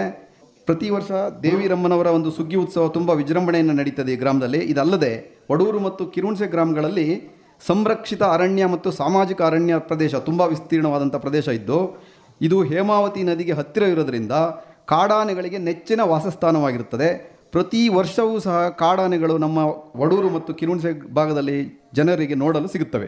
ಹಾಗೆಯೇ ಈ ಒಂದು ಗ್ರಾಮಗಳಲ್ಲಿ ವೈವಿಧ್ಯಮಯವಾದ ಅರಣ್ಯ ಪ್ರದೇಶವಿರೋದರಿಂದ ಬೇರೆ ಬೇರೆ ರೀತಿಯ ಪ್ರಾಣಿಗಳು ಸಹ ನೋಡಲು ಸಿಗ್ತದೆ. ಇಲ್ಲಿನ ಜನಗಳ ಬಹುಮುಖ್ಯ ಕಸುಬು ವ್ಯವಸಾಯ ಆಗಿದ್ದು, ಕಾಫಿ, ಮೆಣಸು, ಭತ್ತ, ಏಲಕ್ಕಿ, ಅಡಿಕೆ, ಬಾಳೆ, ತೆಂಗು ಹಾಗೂ ಇನ್ನು ಇತರೆ ಬೆಳೆಗಳನ್ನು ಬೆಳೆಯುತ್ತಾರೆ. ಹಾಗೂ ನಮ್ಮ ಈ ಒಂದು ಗ್ರಾಮ ಪಂಚಾಯತ್ ವ್ಯಾಪ್ತಿನಲ್ಲಿ ಸರಾಸರಿಯಾಗಿ 160ರಿಂದ 175 ಸೆಂಟಿಮೀಟರ್ ಮಳೆ ಆಗುತ್ತೆ. ಕಾಫಿ ಬೆಳೆಗೆ ಯೋಗ್ಯವಾಗಿರುವಂಥ ಒಂದು ಈ ಮಳೆ ವಾತಾವರಣ ಇರೋದರಿಂದ ಹೆಚ್ಚಿನ ಜನ ಕಾಫಿಯನ್ನು ಬೆಳೀತಾರೆ. ಮತ್ತು ಅದೇ ರೀತಿ ಸಣ್ಣ ಸಣ್ಣ ಒಂದು ರೈತರುಗಳು ಇಲ್ಲಿ ಕುಟುಂಬ ನಿರ್ವಹಣೆಗಾಗಿ ನರ್ಸರಿನಲ್ಲಿ ಹೆಚ್ಚಿನ ರೀತಿಯಲ್ಲಿ ಅವಲಂಬಿತರಾಗಿದ್ದಾರೆ. ಹಾಗೂ ಏಲಕ್ಕಿ, ಕಾಳುಮೆಣಸು ಇಂಥವನ್ನು ಸಹ ಬೆಳೀತಾರೆ. ನರ್ಸರಿಯಿಂದ ಬೆಳೆದಂಥ ಗಿಡಗಳನ್ನು ನಮ್ಮ ರಾಜ್ಯದಲ್ಲದೆ ಹೊರ ರಾಜ್ಯಗಳಿಗೆ ಸಹ ರಫ್ತು ಮಾಡ್ತಿದ್ದಾರೆ. ಇದು ನಮ್ಮ ಗ್ರಾಮ ಪಂಚಾಯತಿ ಒಂದು ಸಾಧನೆ ಅಂತ ಹೇಳ್ಬೋದು. ಈ ಸಂಕ್ಷಿಪ್ತ ಮಾಹಿತಿಯನ್ನು ನಮಗೆ ಒದಗಿಸಿಕೊಟ್ಟಂತಹ ನಮ್ಮ ಗ್ರಾಮ ಪಂಚಾಯತಿ ಅಭಿವೃದ್ಧಿ ಅಧಿಕಾರಿ ಆಗಿರತಕ್ಕಂಥ ರಘುರವರಿಗೆ ನನ್ನ ಒಂದು ಹೃತ್ಪೂರ್ವಕವಾದಂಥ ಅಭಿನಂದನೆಗಳು. ನಮ್ಮ ಗ್ರಾಮ ಪಂಚಾಯತಿ ವ್ಯಾಪ್ತಿನಲ್ಲಿ ನಮಗೆ ಅಭಿವೃದ್ಧಿಗೇನು ಕೊರತೆ ಆಗಿಲ್ಲ. ನಮ್ಮ ಗ್ರಾಮ ಪಂಚಾಯತಿನಲ್ಲಿ ಕುಡಿಯ ನೀರಿನ ವ್ಯವಸ್ಥೆ ತುಂಬ ಉತ್ತಮವಾಗಿದೆ. ಈ ಒಂದು ಬರಗಾಲದಲ್ಲಿ ಎಲ್ಲ ಹಳ್ಳಿಗಳಲ್ಲಿ ಗ್ರಾಮಗಳಲ್ಲಿ ಕುಡಿಯ ನೀರಿನ ಅಭಾವವಾಗಿದೆ. ಆದರೆ ನಮ್ಮ ಕುನಿಗನಹಳ್ಳಿ ಗ್ರಾಮ ಪಂಚಾಯತಿ ವ್ಯಾಪ್ತಿಯ ಯಾವುದೇ ಹಳ್ಳಿಗಳಲ್ಲಿ ಸಹ ಕುಡಿಯ ನೀರಿಗೆ ಇದುವರೆಗೂ ನಮಗೆ ಅಭಾವವಾಗಿಲ್ಲ. ಅದೇ ರೀತಿ ರಸ್ತೆಗಳಿರ್ಬೋದು, ಎಲ್ಲ ರೀತಿಯಲ್ಲಿ ಅತ್ಯುತ್ತಮವಾದಂಥ ಕೆಲಸಗಳಾಗಿದೆ. ಆದರೆ ಎಷ್ಟು ಅಭಿವೃದ್ಧಿ ಕೆಲಸಗಳಾಗಿದ್ರೂ ಸಮಸ್ಯೆಗಳು ಇದ್ದೇ ಇರುತ್ತೆ. ನಮ್ಮ ಗ್ರಾಮ ಪಂಚಾಯತಿ ವ್ಯಾಪ್ತಿನಲ್ಲಿ ಈಗಾಗಲೇ ನಾನು ಹೇಳಿದೆ, ಸುಮಾರು 5545 ಹೆಕ್ಟೇರ್ ವಿಸ್ತೀರ್ಣವಾದಂಥ ಒಂದು ಪ್ರದೇಶ ಇದೆ. ನಮ್ಮ ಇಷ್ಟೊಂದು ದೊಡ್ಡ ವಿಸ್ತೀರ್ಣವಾದ ಪ್ರದೇಶದಲ್ಲಿ ನಮಗೆ ಒಂದು ಪ್ರಾಥಮಿಕ ಆರೋಗ್ಯ ಕೇಂದ್ರ ಇಲ್ಲ. ನಮಗೆ ಮುಖ್ಯವಾಗಿ ಒಂದು ಆಸ್ಪತ್ರೆ ವ್ಯವಸ್ಥೆ ಬೇಕು ನಮ್ಮ ಕುನಿಗನಹಳ್ಳಿ ಗ್ರಾಮಕ್ಕೆ. ಅದೇ ರೀತಿ ಪಶು ಒಂದು ಆಸ್ಪತ್ರೆ ಸಹ ಬೇಕಾಗಿದೆ. ಜನಗಳು ರೈತರಾಗಿರೋದ್ರಿಂದ ಹೆಚ್ಚಿನ ಜಾನುವಾರುಗಳಿದೆ. ಹಾಗಾಗಿ ಒಂದು ಪಶು ಆಸ್ಪತ್ರೆ ಸಹ ಬೇಕಾಗಿರುತ್ತದೆ. ಮತ್ತು ಈಗಾಗಲೇ ನಮ್ಮ ಧರ್ಮರಾಜ್ರವರು ಹೇಳಿದರು, ಅವರೇ ಸುಮಾರು ವರ್ಷಕ್ಕೆ 200-250 ಕೋಟಿ ರೂಪಾಯಿ ವ್ಯವಹಾರ ಮಾಡ್ತಾರೆ. ಮತ್ತು ಅಶೋಕ್ ಅಂತವ್ರು ಅವರು 100-125 ಕೋಟಿ ವ್ಯವಹಾರ ಮಾಡ್ತಾರೆ ಅಂತ ಸಹ ಹೇಳಿದರು. ಅದೇ ರೀತಿ ತುಂಬ ವ್ಯವಹಾರ ಮಾಡತಕ್ಕಂಥ ದೊಡ್ಡ ದೊಡ್ಡ ಕಾಫಿ ಬೆಳೆಗಾರರಿದ್ದಾರೆ, ಸಣ್ಣ ರೈತರಿದ್ದಾರೆ, ಎಲ್ಲ ಜನಗಳಿರೋದ್ರಿಂದ ತುಂಬ ವಹಿವಾಟು ನಡೆಯುತ್ತೆ. ಆದರೆ ಒಂದು ಬ್ಯಾಂಕ್ ವ್ಯವಸ್ಥೆ ಇಲ್ಲ. ನನಗೆ 2 ಮಾತನ್ನು ನಾವು ಆಡಲಿಕ್ಕೆ ಅವಕಾಶ ಕೊಟ್ಟಂತ ತಮ್ಮೆಲ್ಲರಿಗೂ ಹೊಂದಿಸ್ತಾ ನನ್ನ ಒಂದು ಈ 2 ಮಾತುಗಳನ್ನು ನಮಸ್ಕಾರ. ಗ್ರಾಮ ಪಂಚಾಯಿತಿ ವ್ಯಾಪ್ತಿಯ ಕೆಲಸಗಳು ಮತ್ತು ಅಗತ್ಯಗಳನ್ನು ಕುರಿತು ಜಗದೀಶ್ ಅವರು ಬಹಳ ಸೊಗಸಾಗಿ ಮಾತನಾಡಿದರು. ಖಂಡಿತವಾಗಿಯೂ ಕೂಡ ಇಂತಹ ಒಂದು ಗ್ರಾಮಕ್ಕೆ ಆಸ್ಪತ್ರೆ, ಪಶು ಆಸ್ಪತ್ರೆ ಮತ್ತು ಬ್ಯಾಂಕಿನ ಅಗತ್ಯ ಇದೆ. ಅದನ್ನು ಜಿಲ್ಲಾ ಆಡಳಿತದ ಗಮನಕ್ಕೆ ತರುವಂತಹ ಪ್ರಯತ್ನವನ್ನು ನಾವು ಪ್ರಾಮಾಣಿಕವಾಗಿ ಮಾಡ್ತೇವೆ ಅನ್ನುವಂಥದ್ದನ್ನು ಹೇಳ್ತಾ, ಈಗ ಸೋಬಾನೆ ಗೀತೆ ಜವರಮ್ಮ ಮತ್ತು ತಂಡದವರಿಂದ ವೇದಿಕೆಗೆ ಬಂದು ಅವರು ಹಾಡಬೇಕು ಅಂತ ವಿನಂತಿಯನ್ನು ಮಾಡ್ತಾ ಇದ್ದೇನೆ. ಸರಸ್ವತಿ ನಂಬಾಳೆ ಸಾವರಕ್ಕೆ ದೊಡ್ಡಾಳೆ ಕರಿಕಂಠಗದರು ಸೇಜೇರೆ ಜಮ್ಮ ಈ ಕರಿಕಂಠಗದರು ಸೇಜೇರೆ ಜಮ್ಮ ಕರಿಕಂಠಗದರ ಸೇಜರ ಜಂಪಾರ್ವತ ದೇವಿ ಕಲಸೆ ಕಲ್ಯಾಣದ ಮಾತೆಗೋಳ ಈ ಕಲಸೆ ಕಲ್ಯಾಣದ ಮಾತೆಗೋಳ ಸರಸ್ವತಿ ನಂಬಾಳೆ ಸಾವರಕ್ಕೆ ದೊಡ್ಡಾಳೆ ಕರಿಕಂಠಗದರು ಸೇಜೇರೆ ಜಮ್ಮ ಈ ಕರಿಕಂಠಗ ದರಸೆ ಗೆರೆ ಜಮ್ಮ ಕರೆ ಕಂಠಗ ದರಸ ನಾನು ನಮ್ಮ ಹಕ್ಕ ರಾಜ ರಾಜಕ್ಕೆ ಹರಳೆವೆ ಈ ರಾಜ ರಾಜಕ್ಕೆ ಹರಳೆವೆ ಹಾಸಿನ ಮರದಡೆಯ ಕೆಲಸ ಮಾಡೋಳೆ ತಾಯಿ ಕೆಲಸ ಬಿಟ್ಟು ಬಂದೆ ನಿನ್ನ ಬಳಿಗೆ ಈ ಕೆಲಸ ಬಿಟ್ಟು ಬಂದೆ ನಿನ್ನ ಬಳಿಗೆ ಕೆಲಸವ ಬಿಟ್ಟು ಬಂದೆ ನಿನ್ನ ಬಳಿಗೆ ಸರಸ್ವತಿ ಕೆಲಸ ಬಿಟ್ಟು ಮತಿಯ ಬಾರ ಕೊಡೆ ಈ ಕೆಲಸ ಬಿಟ್ಟು ಮತಿಯ ಬಾರ ಕೊಡೆ ನೋಗೆಯ ಮರದಡೆಯ ನಿದ್ರೆ ಮಾಡೋಳೆ ತಾಯಿ ನಿದ್ರೆ ಬಿಟ್ಟು ಬಂದೆ ನಿನ್ನ ಬಳಿಗೆ ನಿದ್ರೆ ಬಿಟ್ಟು ಬಂದೆ ನಿನ್ನ ಬಳಿಗೆ ನಿದ್ರೆಯ ಬಿಟ್ಟು ಬಂದೆ ನಿನ್ನ ಬಳಿಗೆ ಸರಸ್ವತಿ ನಿದ್ರೆ ಬಿಟ್ಟು ಮತಿಯ ಬಾರ ಕೊಡೆ ಈ ನಿದ್ರೆ ಬಿಟ್ಟು ಮತಿಯ ಬಾರ ಕೊಡೆ. ಸೋಪಾನೆ ಪದವನ್ನ ಹಾಡಿದಂತ ಜವರಣ ಮತ್ತೆ ತಂಡದವರಿಗೆ ಧನ್ಯವಾದಗಳು. ಈಗ ಆಹಾರ ಆರೋಗ್ಯದ ವಿಚಾರಗಳನ್ನ ಪ್ರಸ್ತಾಪ ಮಾಡಬೇಕು ಅಂತ ಹೇಳಿ ಬೇಲೂರು ತಾಲೂಕು ಅಡುಗೂರಿನ AR ಚೇತನ್ ಕುಮಾರ್ ಇವರಲ್ಲಿ ವಿನಂತಿಯನ್ನ ಮಾಡ್ತಾ ಇದ್ದೇನೆ. ವೇದಿಕೆ ಮೇಲೆ ಆಸೀನರಾಗಿರುವಂಥ ಎಲ್ಲ ಹಿರಿಯರಿಗೆ ಹಾಗೆ ತಮ್ಮೆಲ್ಲರಿಗೂ ಸಹ ಅನಂತ ಶರಣಾರ್ಥಿಗಳು. ಮನುಷ್ಯ ಮಳೆ ಇಲ್ಲದಾಗ ಮಳೆ ಬಗ್ಗೆ ಯೋಚನೆ ಮಾಡೋದು, ಮಳೆ ಬಂದಾಗ ಸೂರ್ಯನ ಬಿಸಿಲಿನ ಬಗ್ಗೆ ಅಪೇಕ್ಷೆ ಪಡುವಂಥದ್ದು, ಹಾಗೆ ಆರೋಗ್ಯ ಕೆಟ್ಟಾಗ ಆರೋಗ್ಯದ ಬಗ್ಗೆ ಯೋಚನೆ ಮಾಡುವಂಥದ್ದು. ಇನ್ನೂ ಕೆಲವು ಜನ ಇದ್ದಾರೆ, ತಮ್ಮ ದೇಹದಲ್ಲಿ ಹೊಟ್ಟೆ ಕೆಟ್ಟಾಗ ಹೊಟ್ಟೆ ಇದೆ ಅಂತ ಗೊತ್ತಾಗುತ್ತೆ, ಅಲ್ಲಿ ತನಕ ಹೊಟ್ಟೆ ಇದೆ ಅನ್ನೋದೇ ಗೊತ್ತಾಗಲ್ಲ ಕೆಲವು ಜನಕ್ಕೆ. ಹಾಗಾಗಿನೇ ಇಷ್ಟೆಲ್ಲ ಸಮಸ್ಯೆಗಳು ಎದುರಾಗಿರುವಂಥದ್ದು. ಇನ್ನೂ ಕೆಲವು ಜನಕ್ಕೆ ಇದೆ, ಮಂಡಿ ಇದೆ ಅಂತ ಗೊತ್ತಾಗದೆ ಕೆಲವು ಜನಕ್ಕೆ ಮಂಡಿ ನೋವು ಬಂದಾಗ ಅಲ್ಲಿ ತನಕ ಮಂಡಿ ಇದೆ ಅಂತ ಕೆಲವು ಜನಕ್ಕೆ ಗೊತ್ತೇ ಇಲ್ಲ ಅದನ್ನು ಹೆಂಗೆ ಬಳಸ್ಕೋಬೇಕು ಅಂಥೇಳಿ. ನಮ್ಮ 12ನೇ ಶತಮಾನದ ಶರಣರು ಹೇಳ್ತಾರೆ, ನೆರೆ ಕೆನ್ನೆಗೆ ತೆರೆಗಲ್ಲಕ್ಕೆ ಶರೀರ ಗೂಡು ಹೋಗದ ಮುನ್ನ, ಹಲ್ಲು ಹೋಗಿ ಬೆನ್ನು ಬಾಗಿ ಅನ್ಯರಿಗೆ ಹಂಗಾಗದ ಮುನ್ನ, ಕಾಲ ಮೇಲೆ ಕೈಯನ್ನೂರಿ ಕೋಲು ಹಿಡಿಯದ ಮುನ್ನ, ಮುಪ್ಪಿಂದೊಪ್ಪಳಿಯದ ಮುನ್ನ, ಮೃತ್ಯು ಮುಟ್ಟದ ಮುನ್ನ ಪೂಜಿಸು ನಮ್ಮ ಕೂಡಲ ಸಂಗಮ ದೇವನ. ಎಷ್ಟು ಅದ್ಭುತವಾದ ಮಾತು ಹೇಳಿದ್ದಾರೆ ನೋಡಿ. ಯಾವುದು ಯಾವಾಗ ಹೇಗೆ ಇರುತ್ತೋ ಆವಾಗ ಮಾಡೋಕ್ಕೆ ಹೋಗಬೇಡ, ಎಲ್ಲದೂ ಚೆನ್ನಾಗಿದ್ದಾಗ ನೀನು ಮಾಡು, ಆವಾಗ ನೀನು ಮಾಡಿದ್ದಕ್ಕೆ ಸಾರ್ಥಕತೆ ಇರುತ್ತೆ ಅಥವಾ ಮಾಡಲಿಕ್ಕೆ ಅವಕಾಶ ಆಗತ್ತೆ ಅನ್ನುವಂಥದ್ದು. ನೆರೆ ಕೆನ್ನೆಗೆ ತೆರೆಗಲ್ಲಕ್ಕೆ ಶರೀರ ಗೂಡು ಹೋಗದ ಮುನ್ನ, ಹಲ್ಲು ಹೋಗಿ ಬೆನ್ನು ಬಾಗಿ ಅನ್ಯರಿಗೆ ಹಂಗಾಗದ ಮುನ್ನ, ಎಲ್ಲವೂ ಆದಾಗ ನಿನಗೇನೂ ಮಾಡೋಕ್ಕಾಗದೆ ಹೋದಂಥ ಸಂದರ್ಭಕ್ಕೆ ನೀನು ನಾನು ಮಾಡ್ತೀನಿ ಅಂತ ಹೋದಾಗ ನಿನ್ನ ಕೈಯಲ್ಲಿ ಏನೂ ಮಾಡೋಕ್ಕಾಗಲ್ಲ. ಇದನ್ನು ನೀನು ಅರಿತುಕೋ, ಇದನ್ನು ಸರಿಯಾಗಿ ತಿಳಿದುಕೋ, ತಿಳ್ಕೊಂಡು ಮಾಡು. ನಿನ್ನ ಆರೋಗ್ಯ ಚೆನ್ನಾಗಿದ್ದಾಗ ನೀನು ಚೆನ್ನಾಗಿ ಇಟ್ಕೊಳ್ಳೋಕೆ ಪ್ರಯತ್ನ ಪಡು. ನೀನು ದುಡಿಯುವ ಸಂದರ್ಭದಲ್ಲಿ ಯೌವನ ಇದ್ದಾಗ ಚೆನ್ನಾಗಿ ದುಡಿಯೋದನ್ನು ಮಾಡು. ಚೆನ್ನಾಗಿ ಇರುವಂಥ ಸಂದರ್ಭದಲ್ಲಿ ನಿನ್ನ ಕಣ್ಣುಗಳು ನಿನ್ನ ಕೈಗಳು ಚೆನ್ನಾಗಿ ಶಕ್ತಿಯುತವಾಗಿದ್ದಾಗ ಒಳ್ಳೆಯದನ್ನು ನೋಡು, ಒಳ್ಳೆಯದನ್ನು ಮಾಡು. ಅಂತಹ ಕೆಲಸವನ್ನು ನೀನು ಮಾಡಿದ್ದೆ ಆದರೆ ಅದೇ ನಿಜವಾದ ದೇವರ ಪೂಜೆ ಅನ್ನೋದನ್ನು ಹೇಳಿದರು. ಗೊತ್ತಾಯ್ತಲ್ವಾ? ಅದನ್ನೇ ನಮ್ಮ ಧರ್ಮರಾಜಣ್ಣವರು ನಿಜವಾಗ್ಲೂ ಒಳ್ಳೆಯ ಕೆಲಸವನ್ನು, ದೇವರ ಕೆಲಸವನ್ನು, ಕಾಯಕವನ್ನು ಕೈಲಾಸವನ್ನಾಗಿ ಮಾಡ್ತಾ ಇದ್ದಾರೆ. ನಿಜವಾಗ್ಲೂ ನನಗೆ ತುಂಬ ಖುಷಿ ಆಗುತ್ತೆ. ಅಂತಹ ಮಹಾನ್ ವ್ಯಕ್ತಿಗಳು ಈ ಭಾಗದಲ್ಲಿ ಈ ನಾಡಿನಲ್ಲಿ ಹುಟ್ಟಿದ್ದಾರೆ ಅಂತಂದರೆ ಅದು ಖುಷಿ ವಿಚಾರ. ಊರಿನ ವಾತಾವರಣ ಎಷ್ಟು ಖುಷಿ ಆಗುತ್ತೆ. ಇಂಥ ವಾತಾವರಣ, ಇಂಥ ಒಂದು ಜಾಗ ಅಥವಾ ಇಂಥ ಒಂದು ಪರಿಸರ ಇದಕ್ಕಿಂತ ಇನ್ಯಾವ ವಾತಾವರಣ ಬೇಕ್ರಿ ಆರೋಗ್ಯವನ್ನು ಚೆನ್ನಾಗಿಟ್ಕೊಳ್ಳಿಕ್ಕೆ? ನಿಜವಾದಂಥ ಒಂಥರ AC ಹಾಕಿದಂಗೆ ಇದೆ ಅಲ್ವಾ? ಯಾರಿಗಾರು ಒಂದು ಸ್ವಲ್ಪ ಇಷ್ಟು ಬಿಸಿಲಿಗೂ ಮೇಲೆ ಸೀಟ್ ಇದೆ, ಈ ಜಾಗದಲ್ಲೂ ಯಾರಿಗಾರು ಒಂದು ಸ್ವಲ್ಪ ಸೆಕೆ ಅಂತ ಅನಿಸಿದೆಯಾ? ಖಂಡಿತ ಅನಿಸಿಲ್ಲ. ನಿಜವಾಗ್ಲೂ ಇಂಥ ಒಂದು ಅತ್ಯುತ್ತಮವಾದಂಥ ವಾತಾವರಣದಲ್ಲಿ ಜನ್ಮ ತಾಳಿದೀವಲ್ಲ, ಇದು ನಮ್ಮೆಲ್ಲರ ಸೌಭಾಗ್ಯ. ಇಂಥ ಜಾಗದಲ್ಲಿ ನಾವು ಆರೋಗ್ಯವಂತರಾಗಿ ಬಹಳ ಚೆನ್ನಾಗಿರ್ಲಿಕ್ಕೆ ಸಾಧ್ಯ ಆಗತ್ತಲ್ವಾ? ಖಂಡಿತ ಸಾಧ್ಯ ಆಗತ್ತೆ ರೀ. ದೇವರು ಏನು ಮಾಡ್ತಾನೆ, ಎಲ್ಲರಿಗೂ ಮೆಸೇಜ್ ಬರುತ್ತೆ. ಹೇಗೆ ನಮ್ಮ ಮೊಬೈಲ್ಗಳಿಗೆ ಏನಾದ್ರು ವ್ಯತ್ಯಾಸಗಳಾದಾಗ ಅಥವಾ ಬ್ಯಾಟ್ರಿ ಲೋ ಆದಾಗ ಮೆಸೇಜ್ ಬರ್ತಾ ಇರುತ್ತೆ, ಹಾಗೆ ಮನುಷ್ಯನು ಸಹ ಸನ್ಮಾರ್ಗಕ್ಕೆ ಹೋಗಲಿಕ್ಕೆ ಅಥವಾ ತನ್ನ ಆರೋಗ್ಯವನ್ನು ಚೆನ್ನಾಗಿಟ್ಕೊಳ್ಳಿಕ್ಕೆ ಅಥವಾ ಆರೋಗ್ಯ ಕೆಡುವಂಥ ಸಂದರ್ಭದಲ್ಲೂ ನಮ್ಮೆಲ್ಲರಿಗೂ ಮೆಸೇಜ್ ಕಳಿಸ್ತಾ ಇರ್ತಾನೆ. ಆದರೆ ನಾವು ಬಹಳ ಬುದ್ಧಿವಂತರಲ್ವ ಮನುಷ್ಯ, ಆ ಮೆಸೇಜ್ಗಳನ್ನು ಏನೆಲ್ಲ ಬುದ್ಧಿವಂತಿಕೆಯಿಂದ ಅದನ್ನು ಬಂದಿಲ್ಲ ಅನ್ನೋ ರೀತಿ ಮಾಡ್ಕೊಂಡ್ಬಿಡ್ತಾನಲ್ವ. ಖಂಡಿತ ಮೆಸೇಜ್ ಕಳಿಸ್ತಾನಲ್ವ ದೇವರು. ಮತ್ತೆ ದೇವರನ್ನೇ ಬೈತಾರೆ ಕೆಲವು ಜನ, ಏನು ಮಾಡ್ದ ದೇವರು, ನನಗೆ ಯಾಕೆ ಈ ಥರ ಮಾಡ್ದ ಅಂತೇಳಿ. ಖಂಡಿತ ಇಲ್ಲ, ದೇವರು ಪ್ರತಿಯೊಬ್ಬರಿಗೂ ಮೆಸೇಜನ್ನು ಕಳಿಸ್ತಾ ಇರ್ತಾನೆ. ಏನು ಮೆಸೇಜ್ ಕಳಿಸ್ತಾನೆ? ಮೊದಲು ಒಂದು ಮೆಸೇಜ್ ಕಳಿಸ್ತಾನೆ ಇವನಿಗೆ, ಒಂದು ಸ್ವಲ್ಪ ಕಿವಿಗಳು ಮಂದ ಆಗ್ತವೆ, ಒಂದು ಸ್ವಲ್ಪ ಒಳ್ಳೆ ಕೆಲಸಕ್ಕೆ ಬಾ, ಒಳ್ಳೆ ಮಾರ್ಗಕ್ಕೆ ಬಾ, ಈ ಥರ ಹಳ್ಳಿ ಧ್ವನಿಯ ಕಾರ್ಯಕ್ರಮದಲ್ಲಿ ಈ ಥರ ಎಲ್ಲ ಸೇರ್ಕೊ. ಬರೀ ಕಾಫಿ ತೋಟ, ಬರೀ ಹೊಲ, ಬರೀ ಮನೆ, ಬರೀ ಹಣ ಅಂತ ಅಲ್ಲಿಗೆ ಹೋಗ್ಬೇಡ, ಒಂದು ಸ್ವಲ್ಪ ಈ ಕಡೆಗೆ ಬಾ, ಒಳ್ಳೆಯದನ್ನು ಕೇಳು. ಆಕಾಶವಾಣಿ ಕೇಳೋದ್ರ ಮೂಲಕ ನಿನ್ನ ಕಿವಿಯನ್ನು ತಂಪು ಮಾಡ್ಕಂತ ಕಿವಿ ಒಂಚೂರು ಮಂದ ಮಾಡ್ತಾನೆ.